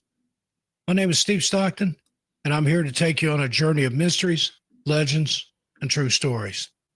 Come, join me on this strange adventure of Tales Untold and Missing Person Mysteries. Now, we're all familiar with cases where people have gone missing in the forest, having left no trace and are never seen again. But what of the people who went missing and have returned? In many instances, these people tend to be unable to remember what happened during their ordeal. Now, this is understandable in the case of small children, but it's a common situation with adults who've gone missing and returned as well. Oftentimes, though, even those who do remember are reticent to talk about what happened when they were missing. Now, this may sound odd, but when you hear the stories of those who are willing to talk about it, it starts to make more sense. Presented here are 13 stories of those who have disappeared, yet lived to return and share their bizarre tales. Let's begin. Robert Singley. Now, if you ask the locals in Bennington, Vermont, they'll tell you there's something very wrong with Glastonbury Mountain. That particular stretch of the Appalachian Trail has caused many investigators into the paranormal to come to some pretty ominous conclusions because of all the people who have gone missing there, never to be seen again. Some call it the Bennington Triangle, a reference to the Bermuda Triangle, where not only people but planes and ships go mysteriously missing, never to be seen again, with no rhyme, reason, or explanation. There are also tales told of a Bennington monster, which attacks humans and abducts them, leaving no trace they were ever there. Others still talk of the Native American stories of rocks that open up and swallow people whole in this place, as this is where the four winds meet. None of this seemed to be of any concern, though, to 27-year-old UBC music teacher Robert Singley, when he decided to go for a hike one Sunday afternoon a couple of years ago. Robert hiked the trail often when he lived in Bennington and never had any strange experiences or problems. He hiked Harbor Road and Woodford Hollow and had a pleasant enough time despite the cold temperature. However, while he made his way back to his car, he suddenly became very disoriented. He attempted to make a fire once he realized he was lost, and because darkness was falling, he didn't stand much chance of making it back to his car until daylight came. However, his attempts were futile because of the rain that suddenly started almost immediately upon Robert losing his way. As his girlfriend at home worried, Robert struggled to gain an understanding of what happened, why he had so suddenly become confused and disoriented. Robert stated, "I still think I got sucked through some sort of space-time continuum." He often took these long hikes, but on this day, fog came out of nowhere, and it was instantly dark, seemingly much before the time of nightfall. Robert couldn't explain how he managed to just lose the trail he was so steadily walking on only seconds before. He spent the night underneath a tree and somehow made his way out the following day. He is one of the lucky ones. This exact spot is where Paula Weldon, a Bennington College sophomore, was last seen alive 62 years ago. There's something about random inclement weather in these cases, kind of like Mother Nature is playing a game. Seems that in a lot of missing person cases, immediately once a search starts, foul weather comes in. Now, what is causing all these seemingly healthy and somewhat experienced hikers to suddenly and for no apparent reason become disoriented and start wandering through deep woods instead of sticking to their trails? That's a question we may never have an answer to, but let's move on. Christopher Staff. Christopher Staff, a 70-year-old man from Dorchester, Massachusetts, went hiking alone in New Hampshire's White Mountains. He decided to embark on the very challenging 31-mile Pemigewasset Loop Trail with no problems or concerns. He had even called his wife the following day and told her he would be home by that evening. He seemed in good spirits and as though the hike had been going well. Later that evening, after receiving no further word from Christopher, his wife called the authorities and reported him missing. A large-scale rescue effort was put in effect with 18 teams, including nearly 30 officers and volunteers, all out scouring the trail and surrounding areas looking for any sign of Christopher. Fear for his life and well-being mounted as the days passed by, and no sign was found that Christopher had even been in these woods or along this trail. However, the following Friday, 5 days after Christopher had initially set out for his hike and seemingly disappeared without a trace, he was found just sitting on a log, covered in scratches, blisters, and bug bites, and was only able to walk to the rescue vehicles with assistance. When questioned about what happened, Christopher stated, "I'm still trying to sort it all out." Christopher was an experienced hiker of more than 40 years and thought he had been well prepared for most anything that would come up while he completed the hike of a lifetime after turning 70 years old. Christopher was less than 5 miles from the end of the 31-mile loop when something went very wrong. He says he suddenly became disoriented on the path and couldn't find the right way to go. He had lost his backpack, which contained water, and had to resort to drinking from the river. Now, this may or may not have had to do with him then spending the next 3 to 4 days hallucinating. "I didn't know where I was," he says. "I thought I came home. I thought I came to get my wife's car. All kinds of crazy things." Christopher had lost 25 pounds and was found less than 5 miles away from the road where his car was left. He just couldn't move anymore. He even mentioned hallucinating while at the river that he saw and heard searchers coming to get him and looking for him. However, when he would blink, they would be gone. "I just kept reliving it," Christopher says. He knew Friday would be his last day if help hadn't arrived by then. He was seemingly traumatized from the event and hasn't really recovered. Now, how does someone end up hallucinating like this suddenly and out of the clear blue sky? Christopher had just turned 70 years old, but was in great shape and healthy. So what caused him to simply give up and sit on a rock when he was so close to help the whole time?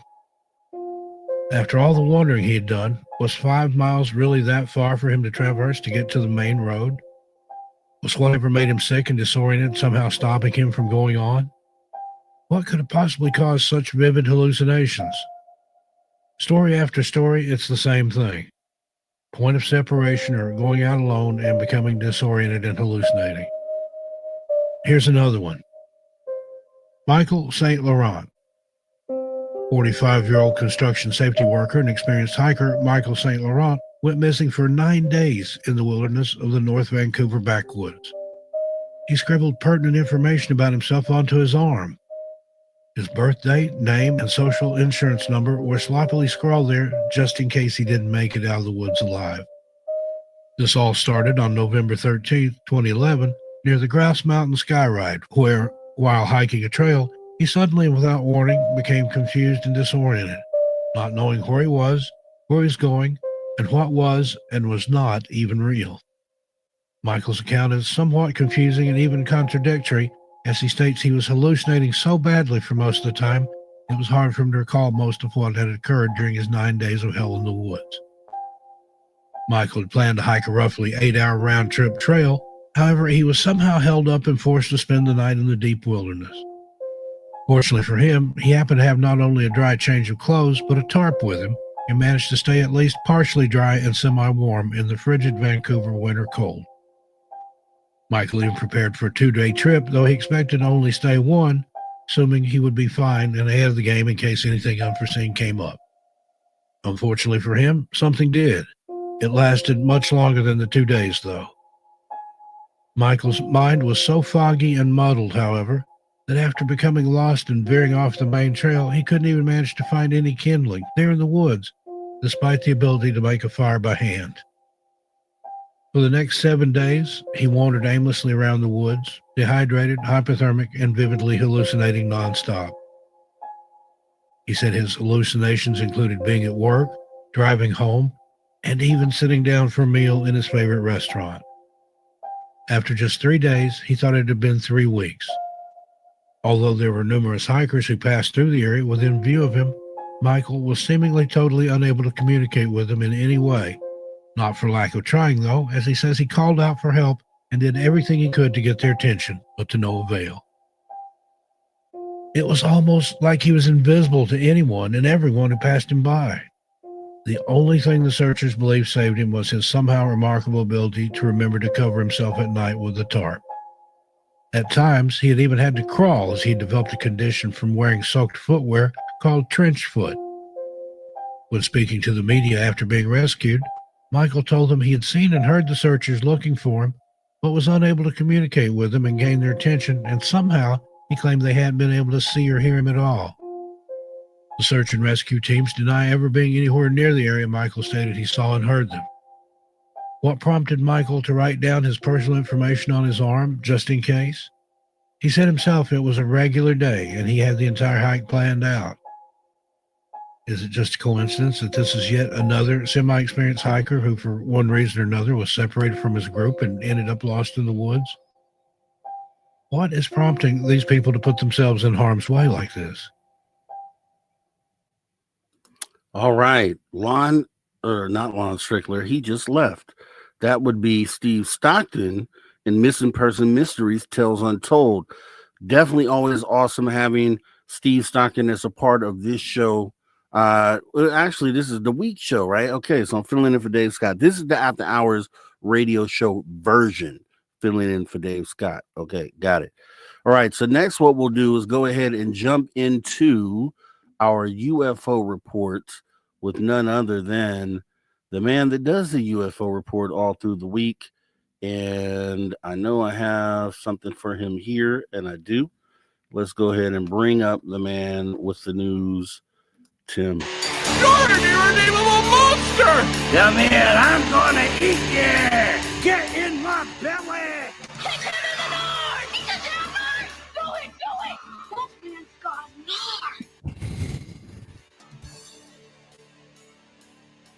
You're a monster!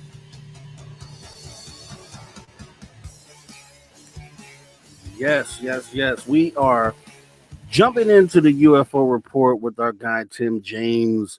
Do appreciate you coming in, Tim. Pleasure being with you on camera, on screen during the show once again, sir. Yeah. How you doing, Rob? Doing good, man. Doing good. Cannot complain. Good. Cannot complain. We're at the end of the show here, so I know you got some good stuff for us tonight, as always. Yeah. So we'll start it off. I mean, I'm sure that everybody that has been in the news has seen that we've got more reports of drones. This time over U.S. Air Force bases in Europe. So on Friday, the War Zone broke the news about a multi-drone incursion of the U.S. Air Force's master fighter base in the United Kingdom, RAF Lakenheath. Since then, we've received information that the incursions were more widespread, occurring around multiple bases. Now we have confirmed that the drones are back near RAF Lakenheath, as well as RAF Mildenhall, which is a very concerning development, to say the least. A U.S. defense official confirmed to us this morning that the drone flights have resumed near both installations. While RAF Lakenheath houses primarily squadrons of the F-15E Strike Eagle and F-35A Joint Strike Fighters, RAF Mildenhall hosts strategic surveillance aircraft and aerial refueling tankers. There are claims that F-15E Strike Eagles were launched to investigate from the air during the RAF Lakenheath today. We received the same information during the first incursion last week. Although we cannot confirm the fighters' involvement in the response, flight tracking information posted online does appear to support this. The original incident at Lake and Heath was not an isolated one. Similar drone incursions happened around the same time at Milden Hall and Feltwell between November 20th and the 22nd, according to the USAFE. UK Ministry of Defense provided TWZ a statement Monday morning as well, stating in part, "We employ multi-layered and credible force protection measures. We will not go into specifics, and it would be inappropriate to comment further on operational security matters. However, we can confirm we are working closely with U.S. visiting force, police, and other partners to respond to recent events. Further details remain limited at the time, but clearly these events are going to result in more expansive response by the U.S. Air Force and the United Kingdom. What that will look like remains unclear. There is much about these events that we do not know. While the numbers of the UASs fluctuate and they range in size and configuration according to the United States Air Force, exactly what their configurations were remains unclear, and does their specific pattern of operation. We also don't know what drone awareness capabilities are deployed to these bases and when they were installed, if so. Regardless, this is turning out to be a major string of events that is going to require a very robust response in terms of technical capabilities and resources to investigate the potentially mitigate. We should see that response take shape in the hours and days to come. TWZ has led coverage over many years on the major threat drones posed to military installations, infrastructure, VIPs, and more. These latest incidents in the UK come 11 months after the similar rash of drone incursions occurred over Langley Air Force Base in Virginia. A story exclusively broke in March. The United States Air Force highly sensitive Plant 42 in Palmdale has also become a major drone incursion hotspot since then. Just last week, another major scare occurred at a major Army testing area. There has also been real fears that Russia may be attempting to strike NATO airfields with drones, which has led major alert posture to change at some facilities. Regardless, the Langley drone incursions were a turning point of sorts, with the issue now being taken far more seriously after being largely brushed aside for years, even though the threat has displayed itself multiple times over some of the most sensitive U.S. facilities and assets. So it was another thing, and there's so much on the internet with it right now. There were guys around the outside of the fence at the base that were filming and streaming, and the military or whatever, the people came out of the base and were asking them what they were doing and told them that they couldn't stream this and they weren't allowed to. And there were some other guys out there that on public radar were checking it out, and they had scrambled a couple of planes and they turned off their monitoring systems. But the fuel tanker that took off was circling the whole area for hours. And it was like, okay, so if there's no fighters up there and they're not going after anything, why do we have a fuel tanker up there? All right. So pretty interesting story. And again, here we go again with drones over airfields. Tim, oh my God, dude, what's going on here? Let me ask you first, what do you think about this? What do you feel about this? I'm thinking that there's something going on. And I mean, quite honestly, with all the stuff that's going on over in, I guess, Eastern Europe and stuff right now, I'm not 100% sure. But what gets me is that, like I say, they're saying that, they're drones. But I guess President of the United States Biden had said, strike first, like launch them and go at them. So if they sent these jets up there and there was, obviously nothing getting knocked down, and there's a broad audience out there that was monitoring all of this outside of the military base, I'm kind of leaning a little bit towards maybe some jiggery pokery from some of our non-allies, but then I'm also thinking too that, you know what, this may be, extraterrestrials and UFOs coming down going, what the heck are you guys doing? We're going to start keeping an eye on you because things are getting pretty hairy over here. So I'm leaning a little more to the UFO, but I mean, I guess man-made stuff is also very plausible too, but I'm not even 100% sure. It's just like, oh my goodness, here we go. Yeah, here we go. Here we go is absolutely right. And this is how I feel about this, because to me, these stories that are continuously coming out depict, as far as I heard, and tell me if I'm wrong, Hmm. but it sounded like that they were depicting actual drones, not anything anomalous. So here's my problem with that. Mhm. Second story, back to back, and they're using just layman terms. So drone swarms around military bases. So Right. that phrase right there, to the person that doesn't know any better, looks at this story and sees drone swarms, just regular drones. Okay, that's a problem. That's become a problem. Yeah. But they're this story could easily knock out the way and discount the actual anomalous swarms that they're having at these bases and at these nuclear installations. And it kind of can, for the person that doesn't know any better, it can kind of knock that story completely out. And it seems like that's what they're doing. It feels to me almost like the balloon gate situation, the whole Right. balloon debacle. They're setting it up for Mhm. misdirection, is what it feels like to me. And it's crazy because you can see it happening and they don't care that you know that this is the play that's going on. Yeah. That's the scary part about it, right? So it's For like sure. their backs are against the wall at this point. What do you think about that? That's I'm Yeah. agreeing with you. I'm finding that what's been reported during all of this and the measures that were taken would be major overkill if these were just drones, right? And it doesn't make sense to me in that respect. You know, you could get out there a couple of guys. If that was the case and you were going to knock them down, I'm sure that they could just roll out there with an armored vehicle and just start peppering away, and with some smaller munitions and take these things out.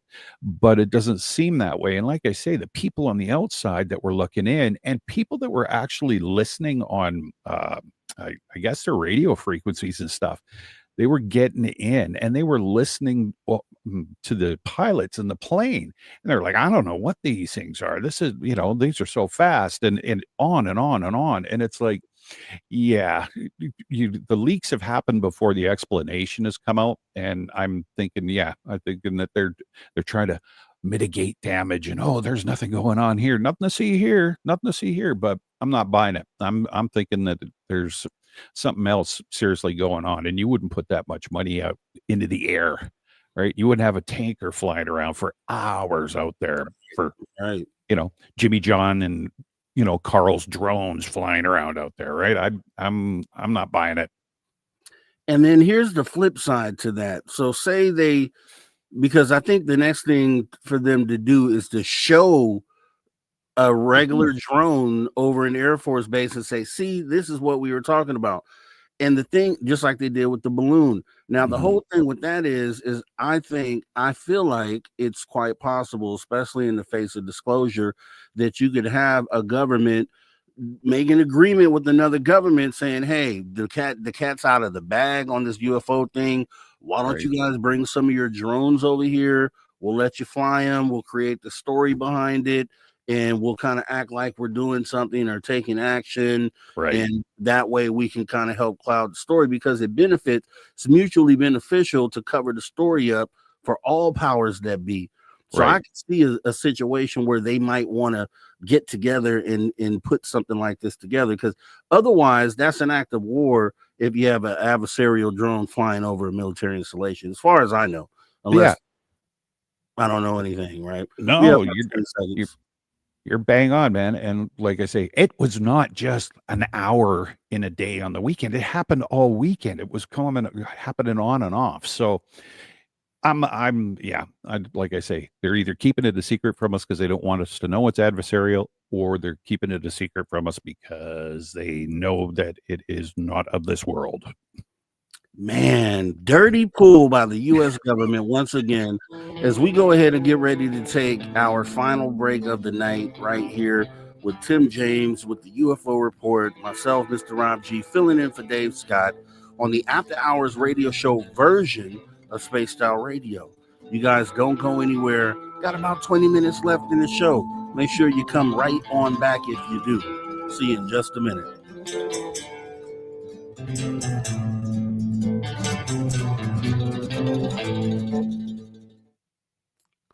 Clear. I hadn't heard that story. That's it's upsetting to me, man, because we know they're not adversarial in that case because they would shoot them down. It would be an act of war. It'd be a real big deal. If they are adversarial, they've agreed to let them come and fly them so they could show it the world, hey, these are adversarial drones. So it's one of those two things. And then also just the cover story to kind of dissuade or fool the public. There's no way any regular drone operator gets to just sit around a military installation and just fly his drones around the facility. No. Where does that ever happen? I mean, even as Canadians, we're polite, but I'm sure that our military is not going to let that happen either, right? But yeah, I don't get it. And then why would they have people coming out? Like I said, there was a couple of guys streaming, and their reports on X and whatever in Liberation Times and on and on. These guys were all saying, like, we were just streaming and filming, and we were asked what we were doing, and told you're not allowed to do that. And it's like, guys are like, well, we're way on the outside of the fence, and we're minding our own business. So we actually are able to do this, and so that's what I'm saying. And I just feel like, we know their backs are against the wall with all these people that are coming out and saying, I was involved with this, I saw this. And it's just wild to see them like do this in front of your face and like don't care if you realize what's going on. Like they don't care. They're still gonna try to shift your eyes that way. And it's just I guess it's beautiful, but it's sad too at the same time because the fact that they're doing it means there's a chance that the overwhelming public may agree with what they're showing them and say, hey, yeah, it's just drones, guys. What are you guys worried about? Yeah, it's all okay.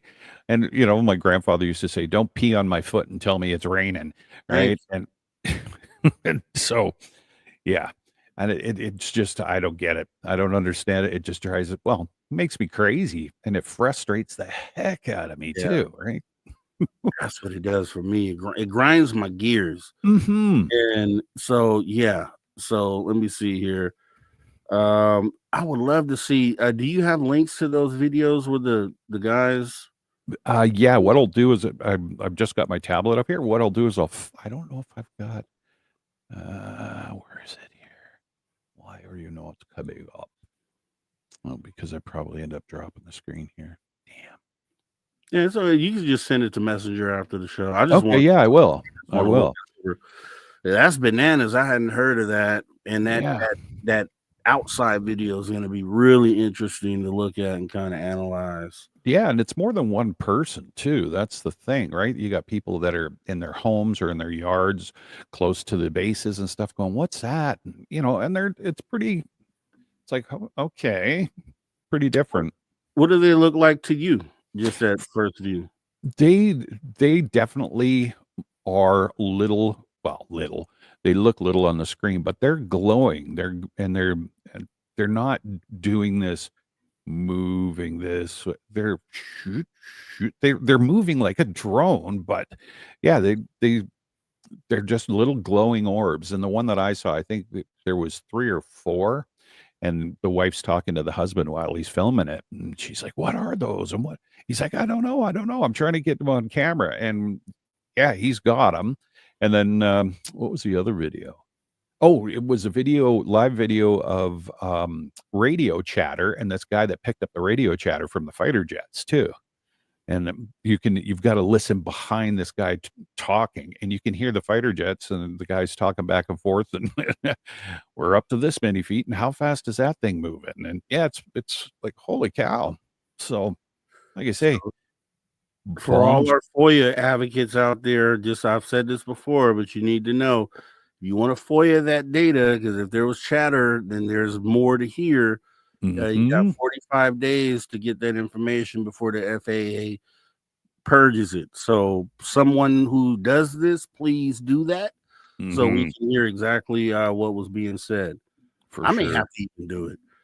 Yeah, They charge no doubt. a little fee. It's free to submit the FOIA, but then they, depending on the workload, they decide if they want to charge you or not and what they want to charge you. So gotta love the United States government. They get you coming and going out here, man. I'm telling you. I swear. As we got about 20 seconds left.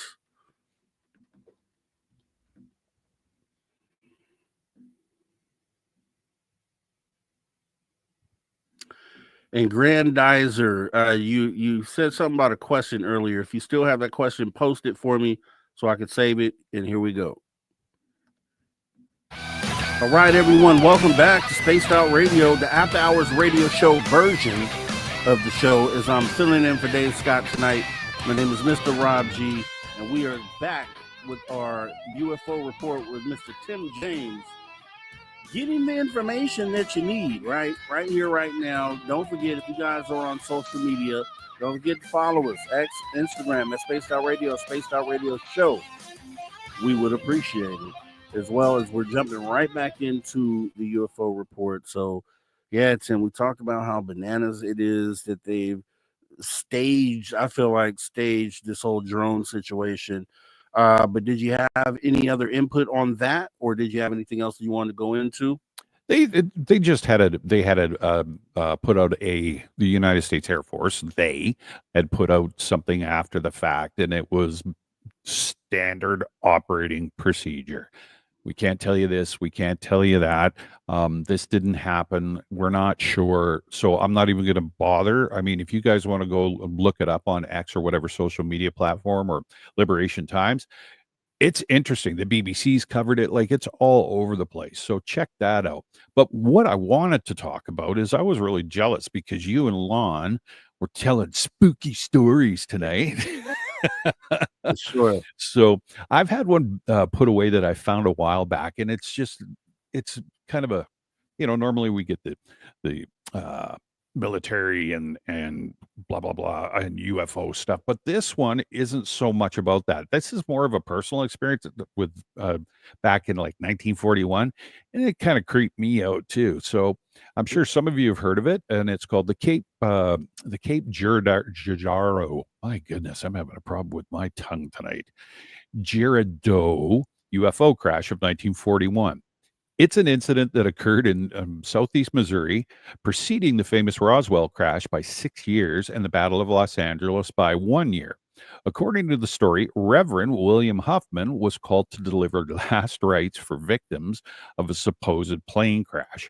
Upon arrival, he discovered not humans, but 3 small alien-like beings. The military quickly arrived and took control, swearing all witnesses to secrecy. Allegedly, one of the alien bodies was photographed before the site was cleared. This account primarily comes from the Reverend's granddaughter, Charlotte Mann. Reverend William Huffman found a disc-shaped craft with strange hieroglyphics-like symbols. The bodies at the scene were not human, but small gray skinned beings with large eyes and no discernible ears or hair. Reverend Huffman performed his duties praying over the alien bodies, 2 of which were already deceased, while the third was barely alive. Shortly after, military personnel took control of the scene, swearing all the witnesses to secrecy, including Huffman. Despite this, upon returning home, he shared the details of the crash with his wife and children. The story remained largely within the family until his granddaughter, Charlotte, later revealed it publicly based on what she learned from her grandmother on her grandmother's deathbed. One particular striking element of the story is the existence of a photograph showing 2 men holding up one of the alien beings, a photo that Reverend Huffman had in his possession for some time. Following the 1941 UFO incident, the next significant UFO encounter in the U.S. occurred in 1942 during the Battle of Los Angeles. In an interview at the 2019 UFO Congress, Charlotte Mann recounted her family's involvement in the Cape Girardeau UFO crash of 1941. Her grandfather, Reverend William Huffman, was a Baptist minister who was summoned to give the last rites at what was initially thought to be a plane crash. Upon arrival, he found strange saucer-like craft broken in half with small beings he referred to as little people lying outside. This event predated public knowledge of UFOs as it occurred 6 years before Roswell. Reverend Huffman observed the craft's interior, which had strange symbols resembling Egyptian hieroglyphics etched around its walls. Inside were small, child-sized chairs and a round pedestal topped with a gyroscope-like object that man later realized was consistent with other UFO reports, particularly those described by Bob Lazar. Mann's account describes a photograph that her family possessed for years. The image depicted two men holding one of the alien beings about 4 feet tall by the armpits. Mann remembers seeing the photo from the time she was 6, as her father kept it following her grandfather's stroke. However, the photograph eventually disappeared. The alien in the picture had octopus-like eyes, grayish skin that appeared soft and fleshy, and no visible clothing. Its facial features were minimal, with small dots in place of ears and pencil-thin line for a mouth, and tiny nostrils instead of a nose. Mann shared that one of the men who took the photo had used a personal Brownie camera, hiding it from the military who had arrived shortly after the crash to confiscate all the evidence. A week later, the photographer visibly shaken, entrusted Reverend Huffman with the picture, explaining that while it needed to be seen one day, he feared keeping it. One of the aliens was still breathing when her grandfather arrived. The being had long arms, 3 fingers, and moist gray skin that felt like a cool fish to the touch. Huffman, while praying for the creatures, was profoundly changed by the encounter, which deeply impacted his family and his friends. Mann reflected on how the UFO phenomenon has shaped her life, stating that despite everything, she continues to share her experiences truthfully, leaving it to others to decide what they believe. I was like, right? Man. That's poor. No, go ahead. No, I was going to say that the poor Reverend, like, I mean, I read that story quite a while ago and I was like, my gosh, that poor guy. And it's one of those stories that it's a personal encounter, which are cool. Instead of, I do enjoy all of them, but I mean, the ones that are personal like that, the guy's saying, I saw him and 2 were dead and 1 was kind of dead. It's like, really? And it's like, that's kind of creeped me out a bit. Yeah. And this is a story like that. And I think I may have heard that, but not really. That's a great one right there. I'm looking at, for someone looking from a skeptic side of this, they look at this, and if I always wonder, like, what's going on in their mind, because if you can agree, which they often do, that the universe is so big, something's out there for sure, other life, and the only issue we have is how they got here, if they're able to go at the speed of light or some other technology. So if that's the only thing, the only barrier in the way for a skeptic to believe or to understand that these things are actually getting here, then everything else, should also fall in place for everyone. And so when I hear a story like that, it's like, of course they're visiting here. Of course they've crashed. Of course we've potentially retrieved them. Like, of course all this stuff has happened. But it is really, cool to see something big like that before Roswell, before Kenneth Arnold, before even, like you said, the Battle of Los Angeles, which is one of my favorites. And it just, kind of points to, guys, these things probably have always come here. They've probably always at some point crashed, maybe. And this has been going on for longer than 80, 90 years, I would imagine. Well, I mean, even I think you and I have discussed it before, like even ancient civilizations and paintings and drawings and carvings and stuff, like rudimentary drawings and I guess interpretations, but they're not of this world, flying things, and you look at the drawings and stuff and you see it. It's been going, this is thousands of years, right? So yeah, by far we're just like, yeah, this has been happening way before we were even thought of. And then this is assuming in the little kink in that matrix of the ability for them to cross the vast distances. This is assuming they're coming from vast distances. Right? What if they were coming from somewhere within our own solar system? We don't even know what are on the surface of a lot of these planets in our own solar system. Exactly. So they could be the same way they come here and visit and kind of hang out. They could obviously be doing that on any of the other planets if it's habitable for them. So they could literally be making a short trip back and forth from here to Venus or here to Jupiter or here to one of the other planets that are right here. And if that's the case, then of course they'd be here and it could be here all the time. No doubt in my mind. Man, so I just try to make logic make sense for people who understand logic. Like, okay, be a skeptic, but still be logical. So where when we have these discussions and we break it down in logical terms, you're open-minded. You could say, hey, yo, that makes a lot of sense. Yeah, I could definitely see how that's a possibility. That's where we have to get around that curve. And that's kind of where we're stuck at right now, is just getting those other guys over there to understand logic and kind of understand that the God-given gift that we have to process logically is really what we need to kind of get the answers that we're looking for. So couldn't agree more, man. I always get into a rant when I'm with you, Tim. I don't know why, man, but it's great because it's the stuff they need to hear. And I'm glad that you bring that out of me, man. So it's always awesome hanging out with you. Did you have anything else for us tonight? I am done, sir. You are ready to go. All right, Tim. Well, I do appreciate you coming on in. I'm going to go ahead and kick off some UFO weird news. You have a great rest of your night. We'll see each other again soon. Good night, everybody. Have a good one. Later.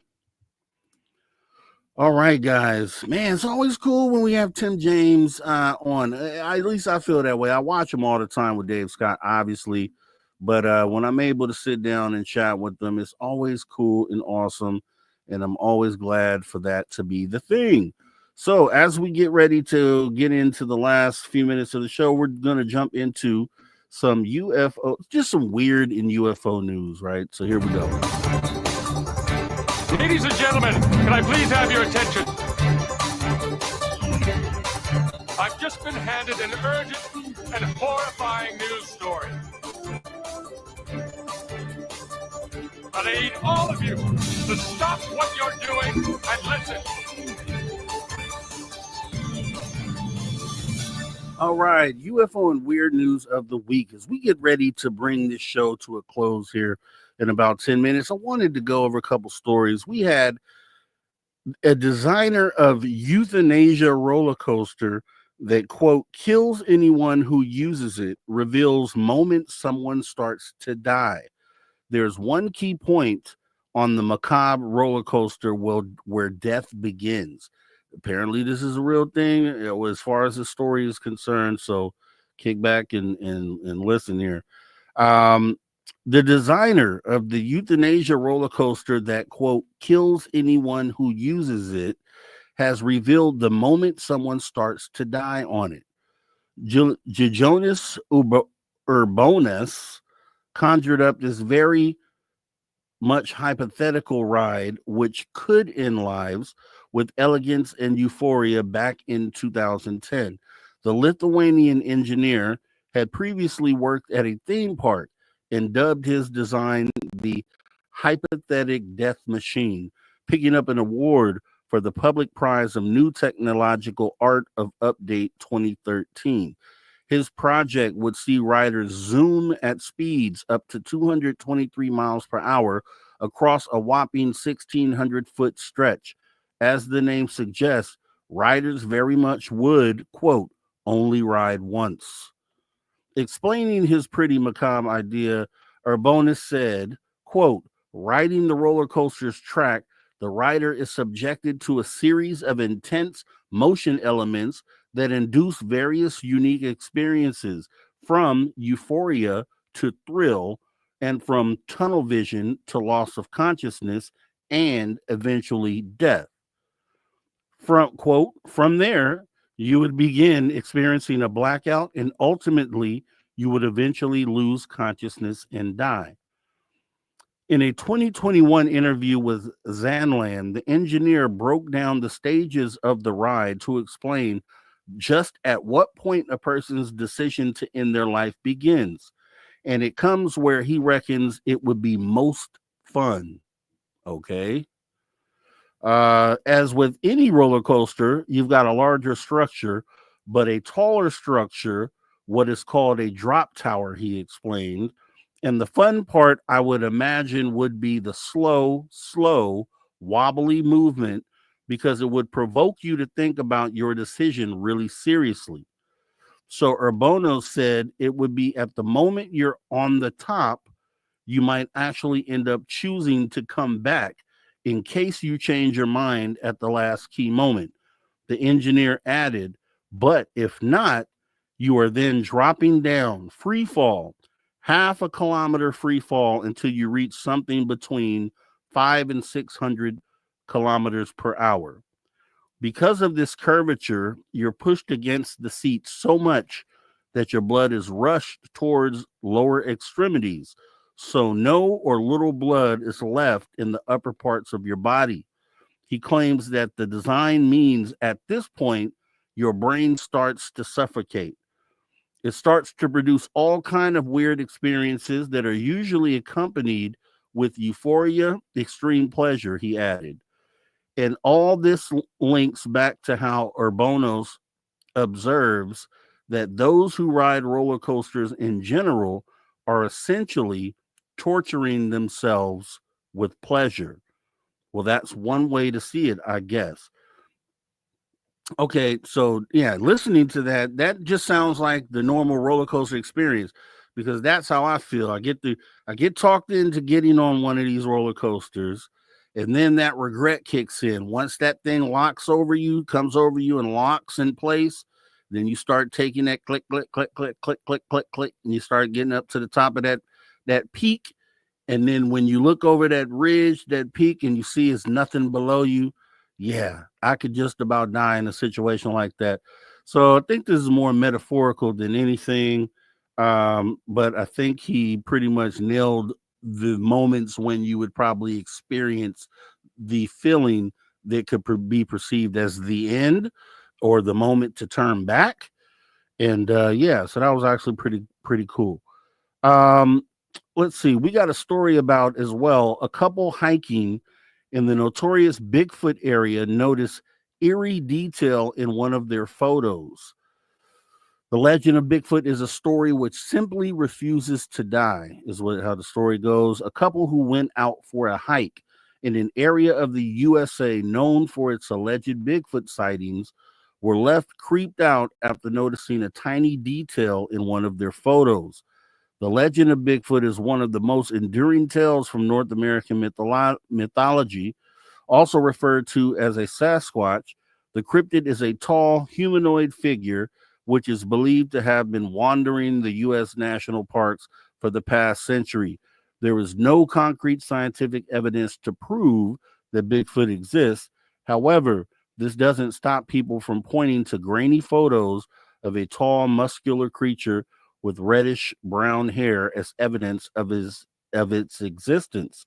The latest entry into the Bigfoot canon comes from hiker Duffy Springfield, who was enjoying a day outdoors in Panther, West Virginia, with her boyfriend back in March. However, when the student had the photos on her film camera developed, she noticed a tiny detail which would leave her with chills.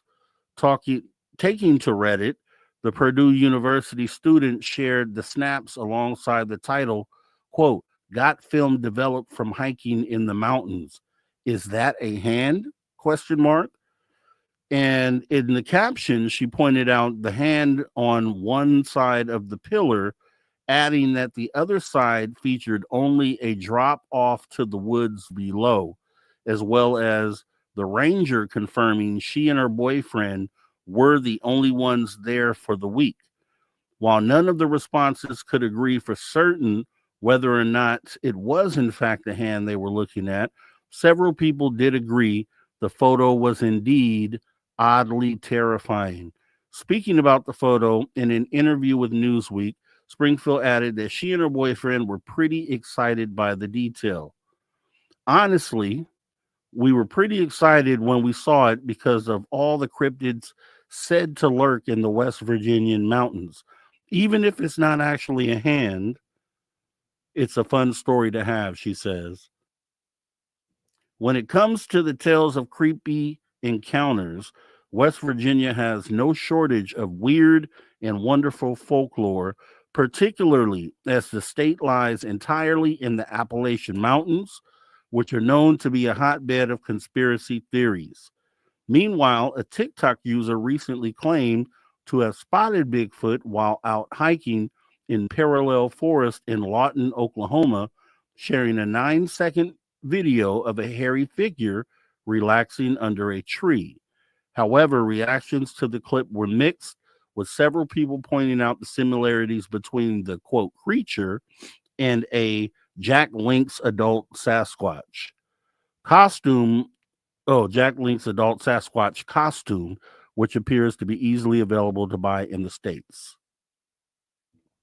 All right, so that's that story. We got 2 stories in, and that's kind of where we'll stop for a minute, because what I want to definitely do, excuse me, runny nose, it's getting cold out here. As we get ready to wrap up this show, we definitely want to thank our guest for tonight, Lon Strickler. I had an awesome time with them. This is like the second time that I've been able to sit down and have a conversation with Lon, and it's always been awesome. He has all the cryptid knowledge that you could ever want.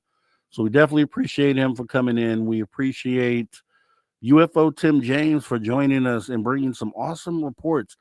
The drone thing, keep an eye on that. Remember, we talked about it. Remember, this is the second story now of a recent incursion with what they're saying are prosaic drones over military installations, and then watch how that connects to some narrative that they're going to bring up down the road. So I'll say that. Also, we want to thank Steve Stockton with Missing Person Mysteries, Tales Untold, for coming in and always having awesome stories for us to share here. And I definitely want to thank everyone out there, each and every one of you that definitely come on out and support us here at Spaced Out Radio and over at my channel on Social Dig, which you guys also have to make sure that you go and subscribe at youtube.com/@ Mr. Rob G. We have great conversations over there as well. And a lot of you are members there, and I really do appreciate you guys. So I wanted to get that out the way before we wrap it up for the night. And I also want to thank the man that rocks us out each and every weekend, Mr. Ron Bumblefoot Thal, because he tells us and he teaches us to never say never again. And the phenomena is real. Whether or not you believe it or not is a different story. But it's definitely real. So go ahead and put your horns up if you were into the show tonight. Show your love as well. We definitely want to thank our viewers and listeners on terrestrial radio and digital platforms whenever and wherever in the world you may be listening from. We appreciate you for tuning your frequency to Spaced Out Radio, where we do what we do best. What's that, you ask? We own the night. Remember, Spaced Out Radio is copyright of Spaced Out Radio SOR Media Ventures Limited. It has been a pleasure serving you once again as your host, filling in for Dave Scott tonight. This is Mr. Rob G. This is the After Hours edition of Spaced Out Radio. And to all you space travelers out there, this is not a goodbye nor a farewell. However, as we go off air for the night, you can best believe that we'll be getting together again soon. Much love. Take care to everybody out there. You guys come back here tomorrow for Dave Scott. I will see you on the Social Dig on Wednesday, and then I'll see you right back here for the After Hours radio show Saturday, 8 p.m. Pacific. Our guest will be Deb Shakti. See you there. Much love. Take care.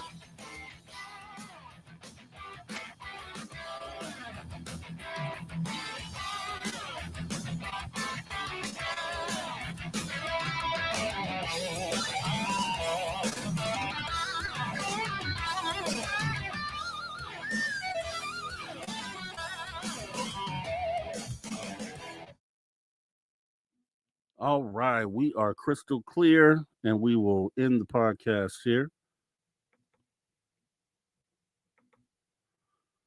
All right, good work, good work. I do appreciate, once again, everybody coming on out. As we filled in for Dave Scott tonight, we got the job done. We wrapped it up. We had a great time, and I am getting ready to get up out of here, guys. So once again, thank you so much for your support. Thanks for the awesome super chats. Let me actually go over those quickly here. Deb from Sacramento, thank you so much for your support. Richard Minnick, we do appreciate your support. Thank you so much. Search and Destroy, thank you for your support of Spaced Out Radio. Cosmic Joe Chronicles, thank you so much. And we enjoyed having you on the show last night, Cosmic Joe. We'll do it again. Appreciate you. Much love. Gary Reed, thanks so much for your support tonight.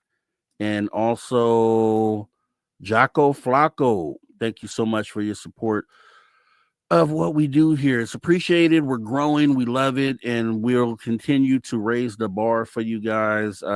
Just sit back and watch. Other than that, I'm up out of here. You guys have a great rest of your night. Sleep well and take care.